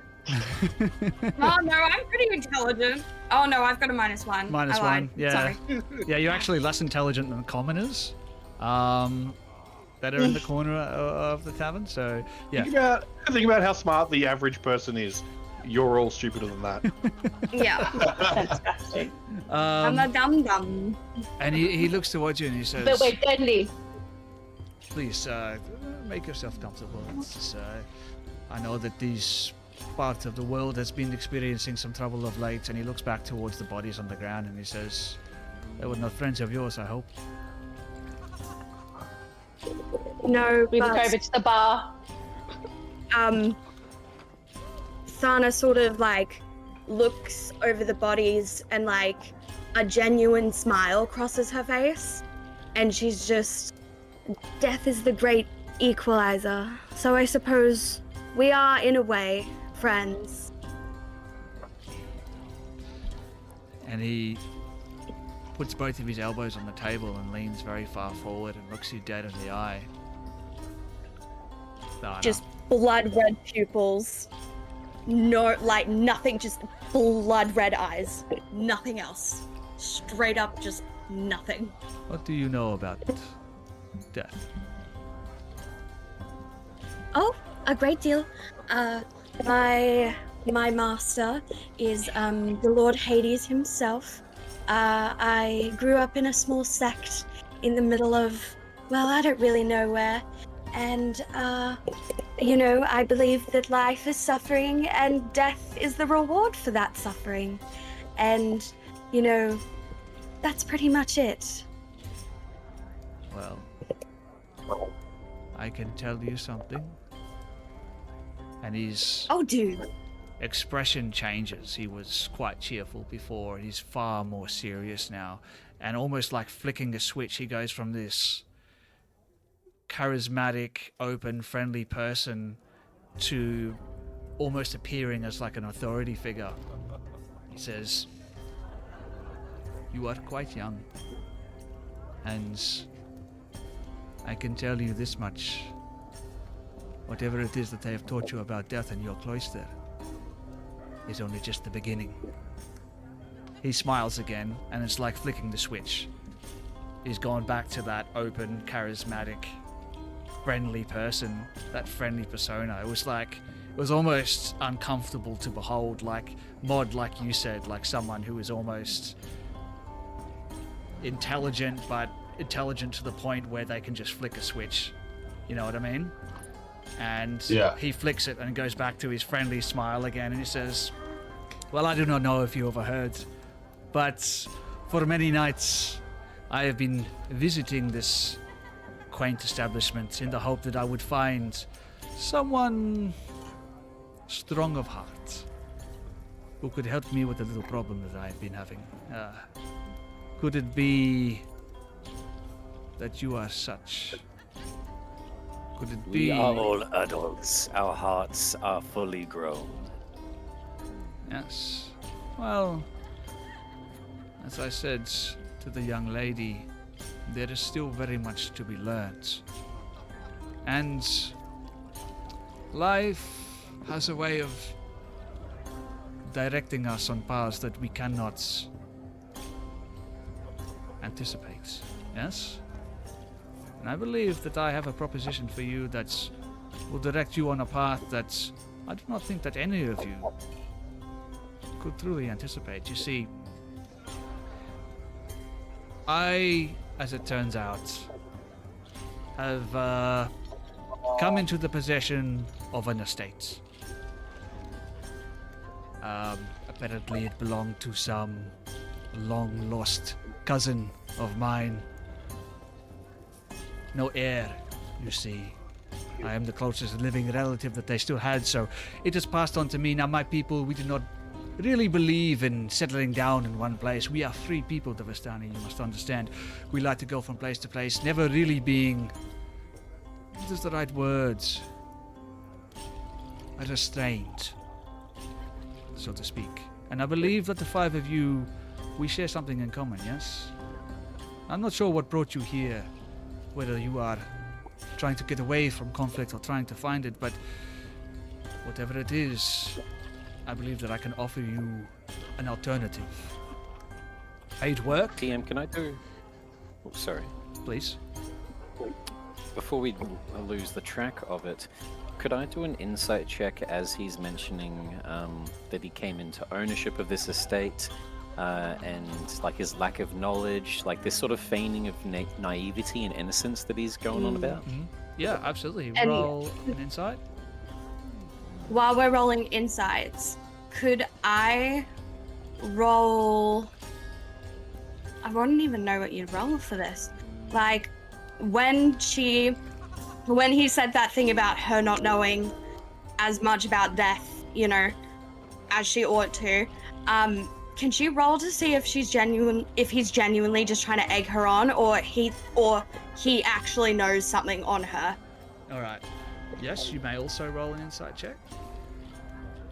Thank I you. would like to too. Sorry, I've also moved. I've communicated with Bright Eyes to move between Thana and this stranger. As soon as his demeanor changed, he went into protective mode. He doesn't. There's something going on. What would that check be? What are you wanting to achieve? Sorry. I'm wanting. Oh, we're already sus, of course, but I'm wanting to check whether again. I don't really think anything needs Is to there happen. some, I think it's deception. He just does it. He would just go around and He then just sort of does it? sit Okay. there, yeah, crawl around the side of the table. Yeah, all There's right. no like, unless you don't Yeah. want him to be seen, in which case it'd be a stealth check. Yeah, I'm happy for Okay, him just now well, to move. he's right there. In combat, Okay, good. you will have to do a check, or if situations get like Yeah. dangerous, you might need to roll a check to get him to do Yeah. things at this point. But at the moment, yeah, he can do Okay. that. Mods, did you have something? Okay. I was just going to say, as he's thinking of missions and things he needs and epic, like a potential quest, Tane, being the ever hopeless that he is basically vibrating at the moment. Very, very, very happy. And he's sort of looking at William, and he's like nodding, trying to get William excited. So, like, I'm basically trying to persuade William to get a little bit excited. Like, I don't need to roll for it. I'm just sort of, the vibe I'm giving is, you and me, buddy, this is our first quest together. Okay. Best friends. Tana, I'm surprised you're excited about this. Deeds that Right. there's no next of kin. This happens quite a lot. You've got to go through all of the estate files. It's quite challenging work. It's like this is right up my alley. Challenging. Like it's we're gonna Yeah, go through. We'll have to go through the sounds like- library. Looked at the family trees. There's a lot of Trees. digging here. Cut down trees. I got a 23 on my insight to see if he's feigning naivety about this whole like contract. If it's because he's like, I don't know them. I just got given it. Like, is that all true? With a 23, what I will tell you is you get the feeling that there is more to this than he's letting on. That there's definitely more to the story. You don't know if he's lying about having inherited the house so much, but you can gather that he's withholding Is he something from you. purposely on a difference of this or this? Is he purposely withholding information, or is he dramatizing the situation? Like, is he being withdrawn or overly? He is Introverted or intentionally extroverted? dramatizing the situation, Okay. and he is withholding something. Yeah. I rolled an 11 on Thana's what the fuck check. Yeah, he's totally telling the truth, man.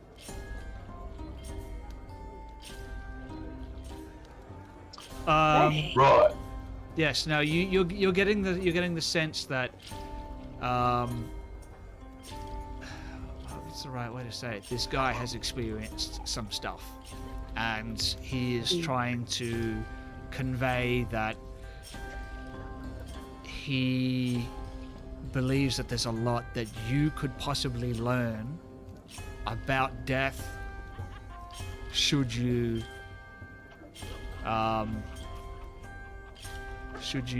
sort of listen to what he has to say. Okay. Thana sort of sits up a bit straighter and like loses her like cheerful demeanor and like listening genuinely. I see that I have your attention. I imagine as everyone's doing these insight checks, like the mood shifts from one of general, I wouldn't say happiness, it was a dour mood in this tavern to begin with, but like almost like you can cut the tension with the knife. And as he says that, you can hear the sound of wood scraping on wood, and you look back and you see those two commoners that were in the table sort of sharing a quiet conversation get up and leave. Oh, that's bad. That's not good. Right. All I'm saying is, random creepy guy, lots of money, mission, housing. I'm sorry Say if less. I was coming across as sorry, creepy. That was not what I was intending. Tane wants to know what the reward is that you're offering here. You've given us a premise, you've given us a location, but we don't know what job you're asking of us and what's in it for us. Of course. Please forgive me. I come from somewhere, and I'm not really familiar with your customs. I've only been coming here for a short amount of time. I've been to many places in the world, but I'm a relative stranger here. Now, I understand that it must come across as being unusual, having someone such as me coming into a place such as this and offering a job, and not perhaps being a little bit coy with what exactly it is that I'm expecting of you. But like I said, you're in? Continue, sorry. Got a bit excited. Wonderful. And he taps on the table. That is good to hear. You say, like I said, I believe in providence, I believe in fate, and I believe that fate have brought you all here to me. As I said, I have inherited an estate from some long-lost relative of mine I didn't know, in the village of Barovia. Have you heard of this place, Barovia? I assume no. I'm assuming no. No, none of you have heard of Barovia. Where on the map is this Barovia? That is okay. That is to be look, expected. I want to try to like play him off and see if it'll be nicer. High wisdom, not high intelligence.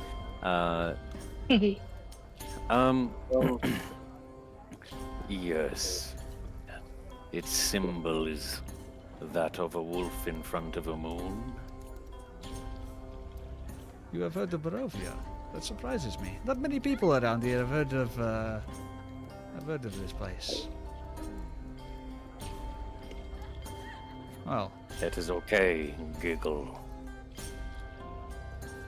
I'm sorry, did you say Are Google? you trying to laugh? I think when you laugh, you have to like enunciate. No, that is Well, his at least name. that's what That's I learned. Thana. His name is Giggle. You know?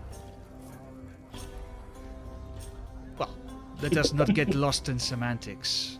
You see, it is very fortunate that you've been brought to hear me tonight, because, as it so happens, we are the Vistani, as I said, we are very superstitious people, and as I go to take responsibility of this new estate, it comes to me that apparently there are rumors that this estate has been, I hate to even say the word, haunted. I will not set foot in it. I will not. I simply refuse to set foot in it. So, this is where you come in, you see. You, as a member of the clergy, yourself, perhaps you can help me. And he points towards you, Bill. Perhaps you could help me with the, what is the right word? He looks... Paperwork. Paperwork. Ah, yes, the paperwork. Perhaps you could help me with the paperwork. And you... Sorry, can we go yes. back? Did you say haunted? Yes. Did you say haunted? Yes. Yes, haunted. Okay. In what way? This I do not know. Like I said, I would not set foot in that house myself. And so I have come here looking for people like yourselves. You understand that in places like the village of Barovia, my people are viewed with suspicion. So I had to come here. Don't worry, I'd look at there's such thing as haunted. I'd look at Thana and go, Thana, do you have any experience with any of this? Up until this point, she's been like fluffy cupcake. Yeah. A furious expression crosses her face. Like, absolute blinding rage. She's like, where? As I say, it is in the village of Barovia. All you must do is, as you leave the tavern, just head east. If you travel maybe 1-2 hours east from here, you will come across a large standing stone. Upon the standing stone, you will see the image of a raven. If you turn left, head north, you will arrive in the village of Barovia. You cannot miss it. If you come across the gates of Barovia, you will know you are in the right place. But I must warn you. Right, you go. The valley, it has a lot of fog, a lot of mist. It is easy to get lost. I would caution you to stay on the roads. If you are going to be heading to the village of Barovia, it's much safer that way, so you don't get lost. My people... Do you have any... Sorry, you go. No, you go. My people are specialists at putting undead creatures in their place, sending them to their rightful spot with the master where they belong. I would be honored if you would allow us to accept this. We must. And she sort of looks around like excited, like, guys, back me up here. This is fucking awesome. This whole time, Tane has been playing the background music on his lute, trying to make it a little bit more epic, nodding constantly at William. If they I look died at once, Fujin. they must be weak. It should be easy to kill them again. Yes, it is as you say. I'm sure it is nothing, but I am a very superstitious man. I cannot enter that house until I know that whatever it is, perhaps it is not even haunted at all. I don't know what to get your hopes up, young lady. Perhaps it is just that it has been there for so long that's empty that people believe that it is haunted. I do not know. But Not necessarily, Fujin. Undead creatures are notoriously difficult to deal with. and I would feel much better if people such as yourself with experience and brave of heart could look into it. And of course, I will not expect you to do anything for free. He takes a heavy purse, Right, well, places it on the table. This is what I can afford for now. And you will receive more, half again, if you can report to me that the haunting has been taken care of. You will find Double. me in the village of Barovia on the Blood of the Vine. No. Is it that what it's called? Yes, I believe that's what it's called. If undead are dangerous, we would like double. I agree. Roll a persuasion check. All of us? Instead of persuasion, I was specifically trying to like muscle up on him a little bit. If he's some rich foreigner, I intimidate. as a mercenary, I'd like to think I've pushed around a couple of nobles who are like, I need a bodyguard, and I'm like, you better pay well. Okay. Alright. I got a 20, an unnatural 20. Alright. We'll resolve Christian's roll here. Nah, I didn't get good. All right, lucky you got roll. a 20 on your roll. Would you like to role play that for me, Thana? She looks at Fujin and sort of looks back to the stranger and said, I don't think you quite understand. And earlier you said there is something you could teach me. Well, perhaps I could teach you something. And she sort of steps up to him and like looks him up and down, says, you clearly don't have experience with those who have, shall we say, slipped through the cracks from our Lord Hades, have you? What's your intimidation? She's pretty fucking creepy. Well, let me just,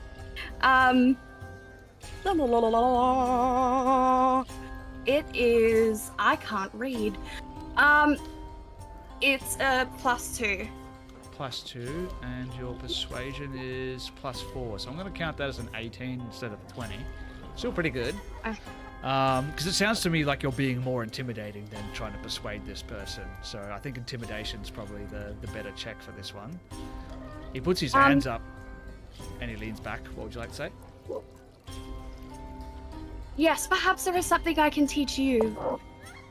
It takes specialist equipment to put the dead to rest.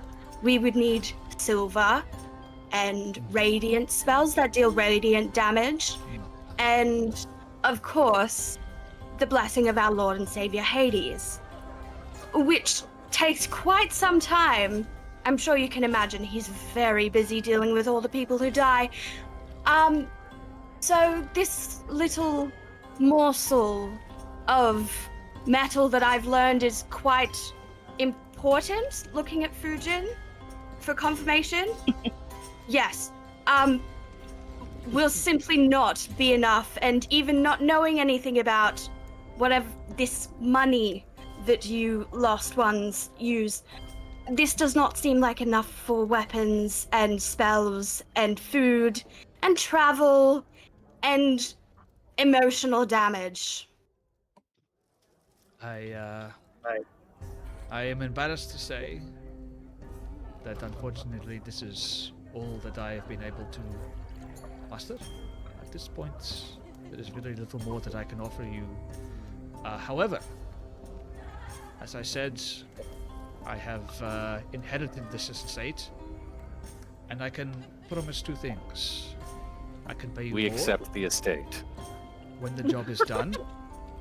You wish to have the estate? Well, I'll tell you what. Perhaps I can do you a good deal.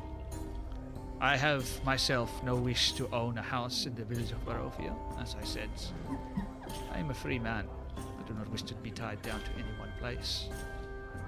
But if you do this thing for me, perhaps I would be willing to talk. And you, my friends, might become the new owner of an estate in the village of Barovia. That is no small thing. But You don't want it. no, I do not want it. All that I want is to be able to sell it. I don't know what to live there. Like I said, I'm a free man. You cannot tie down someone such as me. Look at me. Look at me. Sorry, am I Can you supposed- offer us anything else? There is very little that I can offer you, Equipment.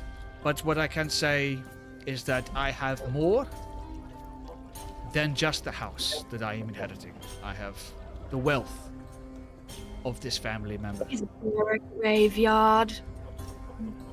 Yes, yes, there is. In fact, I think that you would be very fascinated with the graveyard in Barovia. You seem to have a fascination with death, and I think you would very much enjoy what you see there. As for payments, you have not Can even I ask seen Bill? what is here. I think that Bill. I think it would be good to ask Bill how much, and how much this would cost. How much it would be to break even. Depends. She was- Like what a good deal would be. So But Bill, first up, what how would- much is on the table? The man reaches over, pulls on the drawstrings of the purse, and tips it out. takes a moment to take everything in. You think there must be no less than 200 gold pieces on the table. Gold pieces. Yes. Money bag. But then, like, roughly, what's like a townhouse go for in a nearby village? Oh, that is a really good question.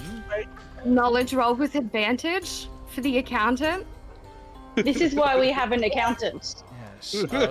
Get you to roll. See, I stand by the fact that he's a stripper accountant and not an actual accountant. I mean, this roll's going to dictate how that's going to go, isn't it? A check, because I literally have absolutely no idea. I'm going to have to make this up as I go along. You're coming up with the whole currency, the exchange rate, everything right now. Yeah.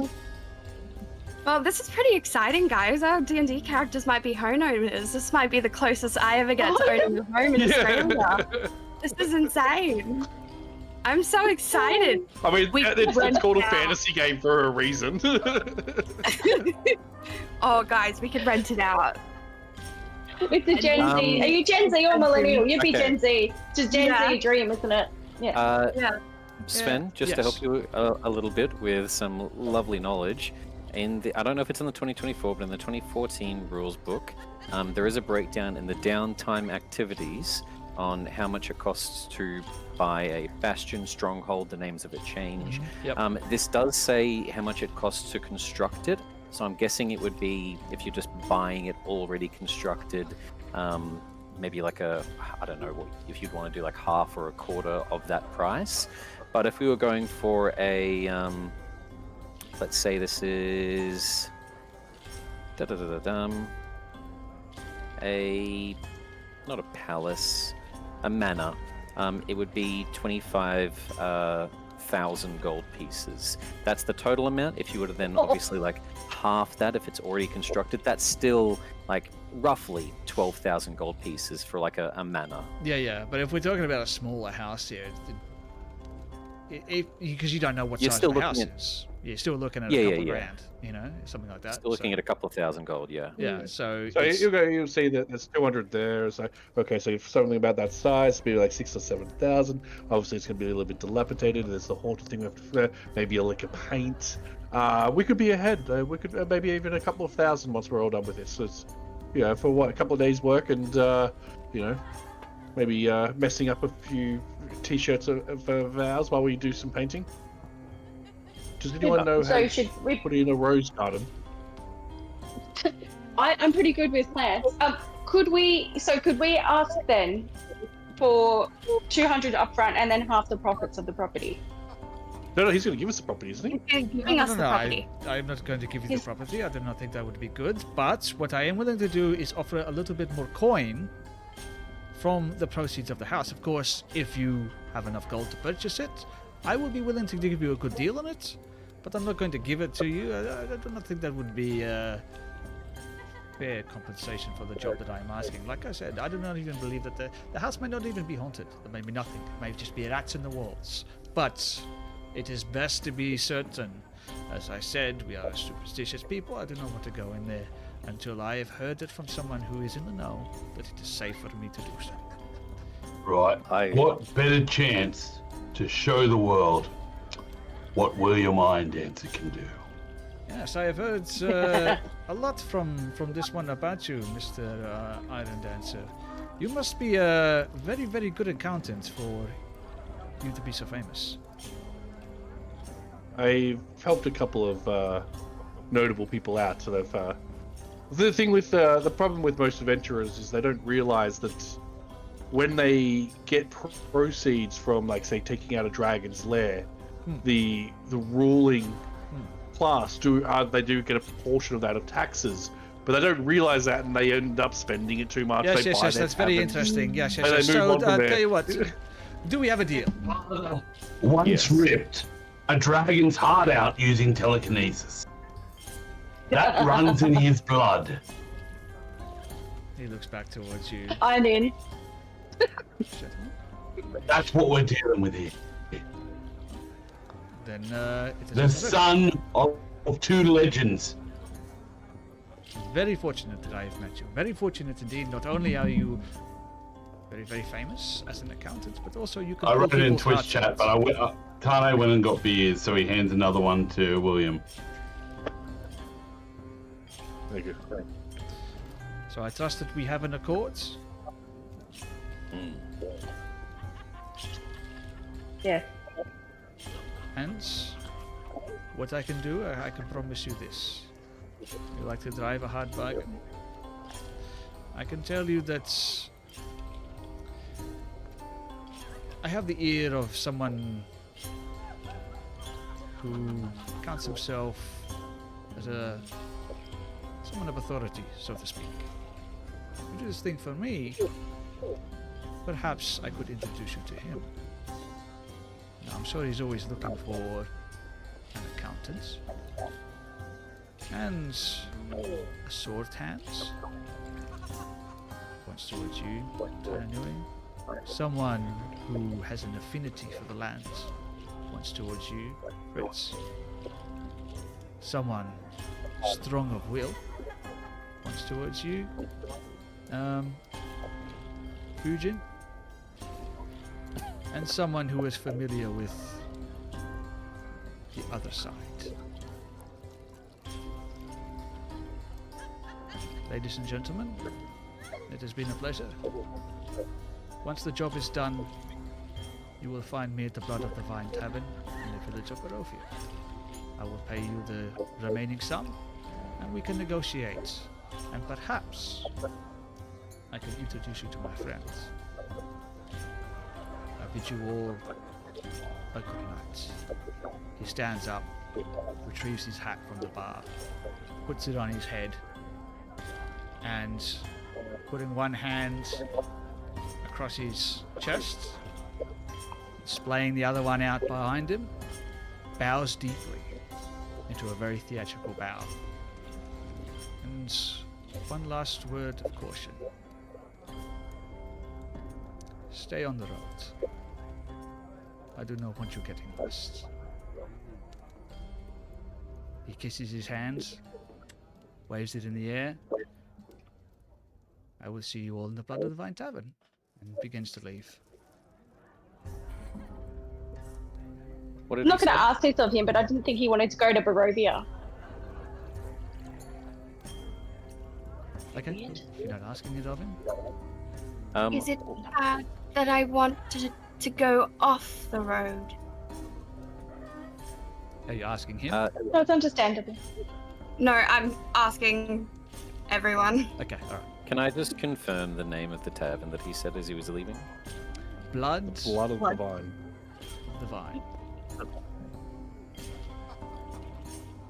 Okay. Alright, so it looks like we're a team. I will pull out the coin, and before heading off to bed for the night, or I'm guessing because of how late it is to head there tomorrow morning, famous one. Do you recognize this? And I'll show you the electrum. You're an accountant, maybe you've got some knowledge on coins, minting. Having a look over it, is there anything that strikes my eye? Absolutely. Roll a history check. Because we've got the description, but with my intelligence, I'm not even going to worry about a history check. Electrum coin that has a howling wolf with a full moon on one side and a regal middle-aged man on the other. A 21 You're not familiar with it. on history. So, I've known many a coin.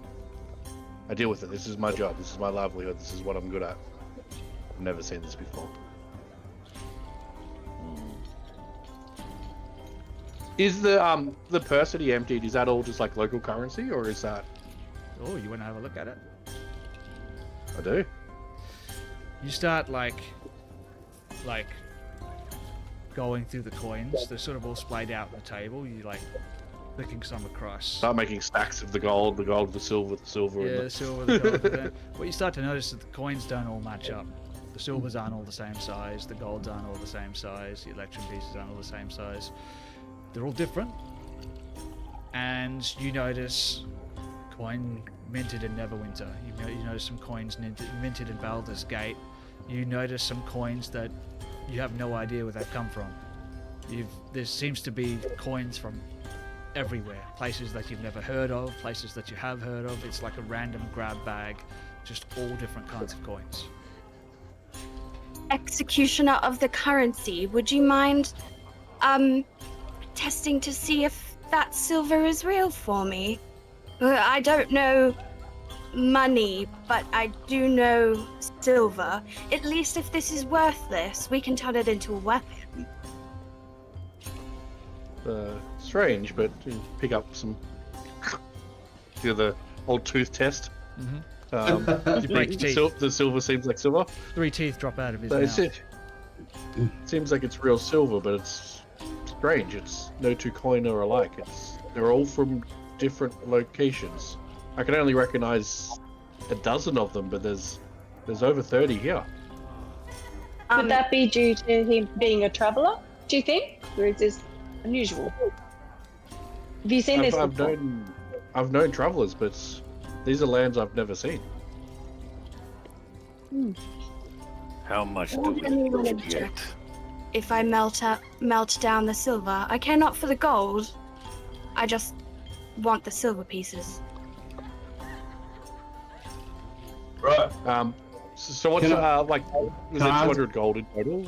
Sven, did you say? 200 in total, yeah. So Yeah. I'm not overly. 40 pieces each. I don't really care about. Yeah, we'll just say it's gold and divide it amongst yourself. We can do that off air if you want. Yeah. That's fine. Yeah. Yep. Can I ask a quick question of William? Would your spellbook be sort of exposed, or would it be packed in the bottom of your pack, sort of thing? Packed in the bottom.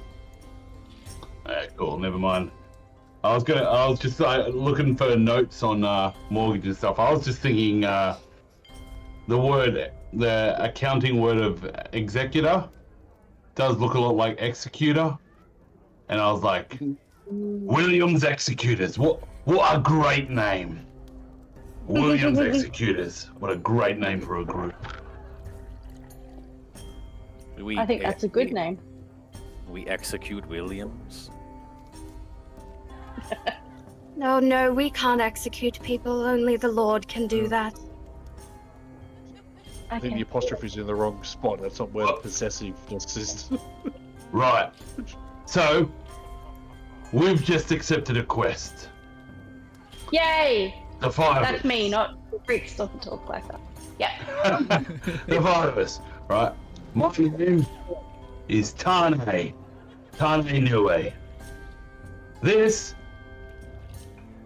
is William Irondancer, one of the greatest spellcasters the world has ever seen, or will ever see. Bill, the accountant. I don't know what that word means, but I spoke to your father and he spoke very highly of you. Good night. And Fujin's gonna stand up and leave. Right, friend. And I grab for the wrist. Oh, look at you holding my wrist. Yeah, I'll just make it sure. Listen, if we're gonna work together, what's your name, friend? Fujin. I'm tired. I'm Fujin, thinking. I'm tired. You are not very smart. I like you.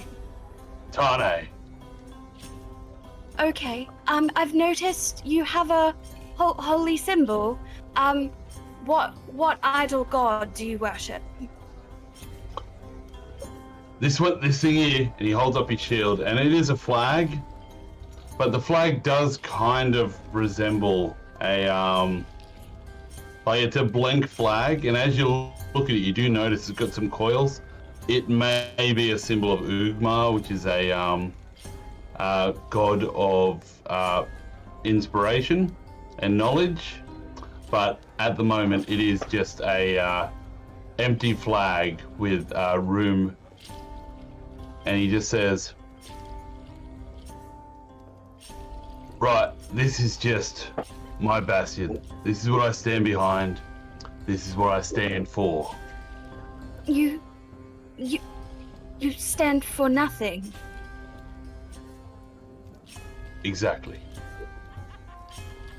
She sort of wraps her arm around, like jumps up and like wraps her arm around his neck and goes in for the "Have you heard of our Lord and Savior Hades?" Conversation. Right, if we're gonna have that conversation, let me get 2 more beers. Fujin, it is a pleasure meeting you, and I look forward to fighting beside you. As you turn, I'm gone. All right, Fujin I'm in the corner. bedding down for the night. What are the rest of you gonna do for the night? I imagine you're probably gonna wait until the morning to leave, or Yeah, I'm gonna stay where it's warm. I'm gonna sleep in front of the fire. I am buying drinks for people until we pass out drunk, because I'm very excited for my first ever adventuring party.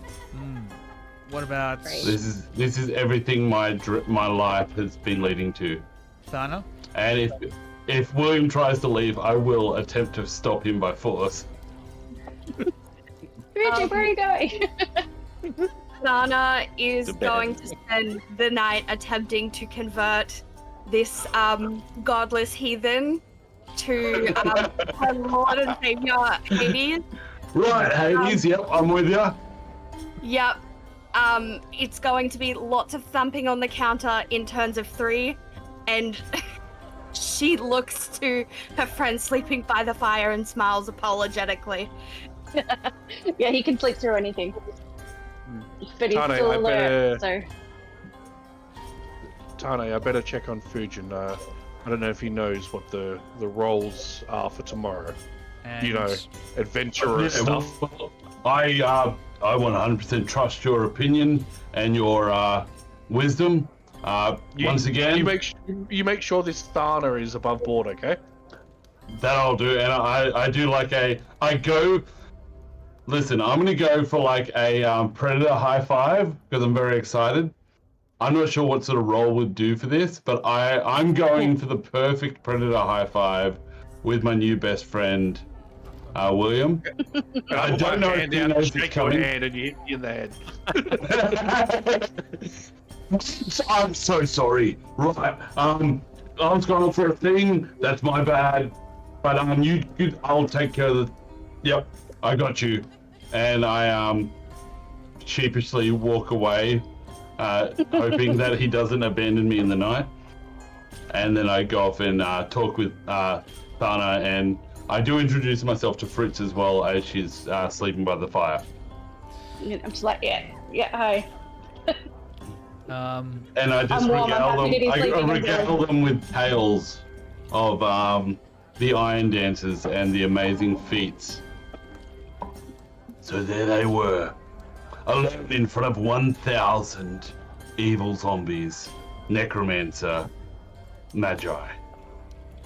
as opposed to And she the becomes good furious. ones. As you're telling this story, the crackling of the fireplace starts to meld into the rhythmic sound of rain as it beats against the, I want to say, wooden tiles of this tavern's roof. This sound begins very lightly at first, and it very slowly picks up its rhythm. Fuji, you're listening to the rain and the sound of Tananui's voice and the others in the common room, and it all starts to meld together as your consciousness starts to drift off to sleep. And you awaken, and it's pitch black in your room. You can still see that small line of firelight. The fire now died down to embers. Just a small under the crack of the door. But that sound of rain has changed somehow. It's different. You're not sure how. Something's changed. You can no longer hear the sounds of your new friends. I want to say friends. In quotation marks. No friends. And it's almost as if you can hear the sound of... Is that whispering? What do you do? Look, it's very early in the morning. People are whispering because it's quiet. I don't hear my friends because they're asleep. And there's no rain because it's been several hours since then. So I'm gonna start getting ready for my morning routine and proceed to try to do like an hour's worth of cardio. Yeah, What I was is, about to say. What is your morning routine? Squats, push-ups, sit-ups. Start doing some handstand push-ups against the wall. Practicing both my physique in both balance and strength. And then after doing all of that, having worked up a sweat, want to go for a jog to get some fresh air to cool my body down. So unless something interrupts me, I'll do that for about an hour and then leave the room to go for that jog. Nothing interrupts you while you're doing that.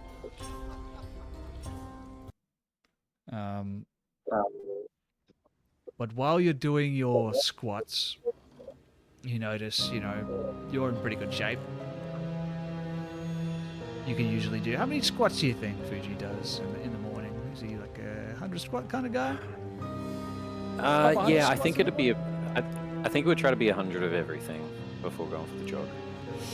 In reps of maybe 25. You do your first rep and you notice the sweat on your brow. In fact, immediately as you get out of bed, you notice the temperature's dropped by 10 degrees. It's freezing. You start doing your squats, By the first set, you're exhausted. It's like the weight of gravity has been doubled. You're having trouble sucking in the air. For a moment, you think to yourself, am I unwell? Something wrong? And you go to leave. You open up the door into the common room. The fire has now died down to nothing but glowing embers. And it's otherwise empty. There's no one else there. And that sound that you could hear starts to grow louder.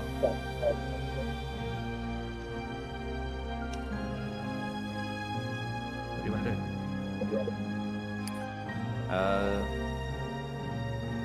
Grab scimitar and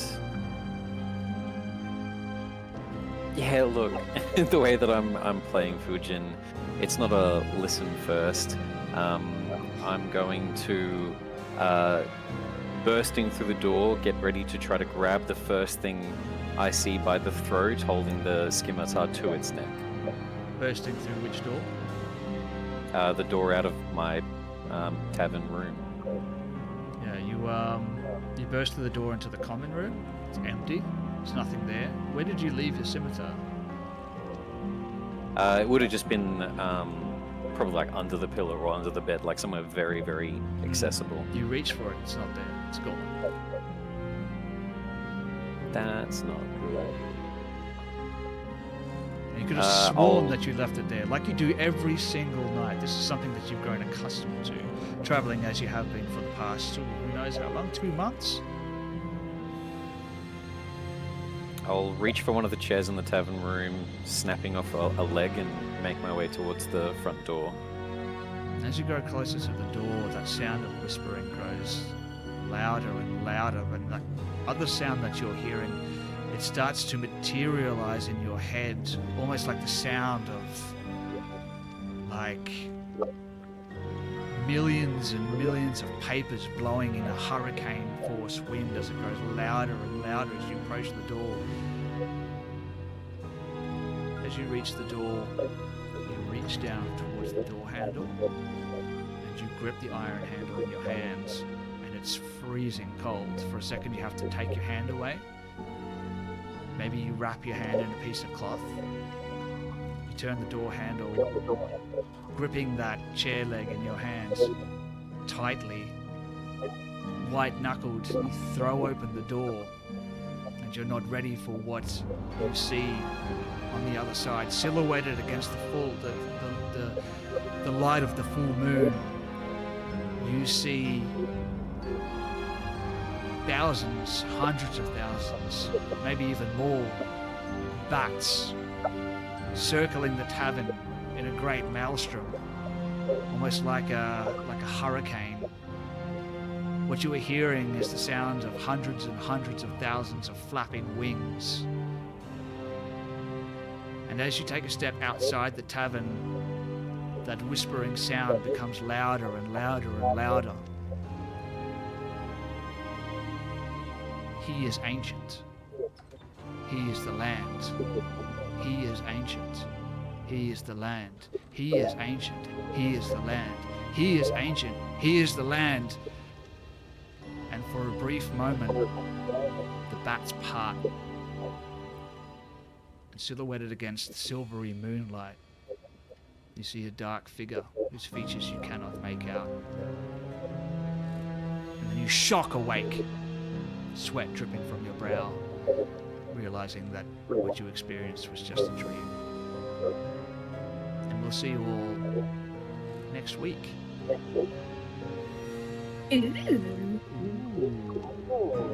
Nice. Well. I've got a perv. It's tricky. Wait, did you see me?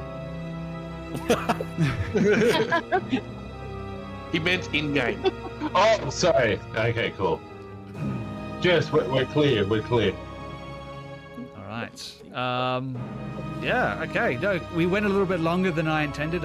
We were going to stop at. We're going to finish up at 10:30 tonight. But you know, as it always does when you're playing D, yeah, have fun. You gotta go long sometimes. So. It's 12:11 here, and all is well. All is well and good in the world when you have Dungeons and Dragons to play with all of your best buddies every single Monday at 8:30 p.m. Australian Eastern Standard Time. We're going to be back again next week, the next episode, and I think we're going to be getting into Barovia itself, unless you guys had other plans. Hey DM, do we level up? I was about to ask that. Not only do you Yeah, and level did I up. get that sword that I was thinking about? Sorry, what? Yeah, the silver-tipped arrows. Yeah. I'll think about it. You think about the silver arrows or the level up? Yeah, the level up's more important. Sorry, ignore the silver arrows. Yeah, I'm not going to think about either of those things. You're not getting anything. You ain't getting shit. Tell you what you are going to get. You're going to get probably one of the best campaigns in the whole world. You heard it here first. Yes, that's right. Beckoned Blackest Night may be the best thing that's happened to Dungeons and Dragons since the first edition Beholder art. I don't know if you've checked it. Looks like an orange. With lines. Yeah. If you haven't checked it out, it's definitely worth having a look and adding one of those into your home game. Tonight was absolutely fantastic. It was a bit of a roleplay heavy episode. That's all right. I enjoy a little bit of roleplay. I think we're still finding our feet as a group, getting into the groove. But next episode, I think we're going to get into the thick of it. And I don't want to tip my hat too early, but you know, for the people watching at home, there could be character deaths. Oh, that's why we need to level up. Well, Yeah. Well, I'll tell you what, we'll go through some of these trials and tribulations, and we'll see whether you level up. But I'm excited for the next episode. Thanks everyone who joined us tonight. Hopefully you can join us again next week. If you can't, keep your eyes open for the VOD, which should go up on YouTube immediately, actually, since we're streaming to YouTube now. I don't know. Ooh, that's fun. But yeah, make sure you join us on Discord. It is, not only Australia's, but the world's best gaming community. Stay up to date with all of the updates that we're posting. We don't have on TikTok the Discord. problems. We don't have TikTok problems. Hopefully next week we can stream to TikToks for all you under 20s. Under 40s, come on. Yeah. Under I was gonna say. 17s. Next week we'll be Barovia, hopefully. This is everything I dreamed of. Will be what? Sorry. Hopefully alive and heading towards Barovia. Yes. True. Yeah. Yes, we're definitely going to be heading towards Barovia. Don't know about the alive part, but you will be heading towards Barovia. That much I can promise you. And it's going to be phenomenal.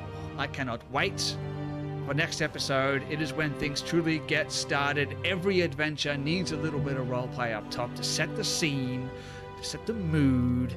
And I needed that. Personally, I needed it to get back into the groove of DMing because I haven't done it for so long. Hopefully it was entertaining for you guys.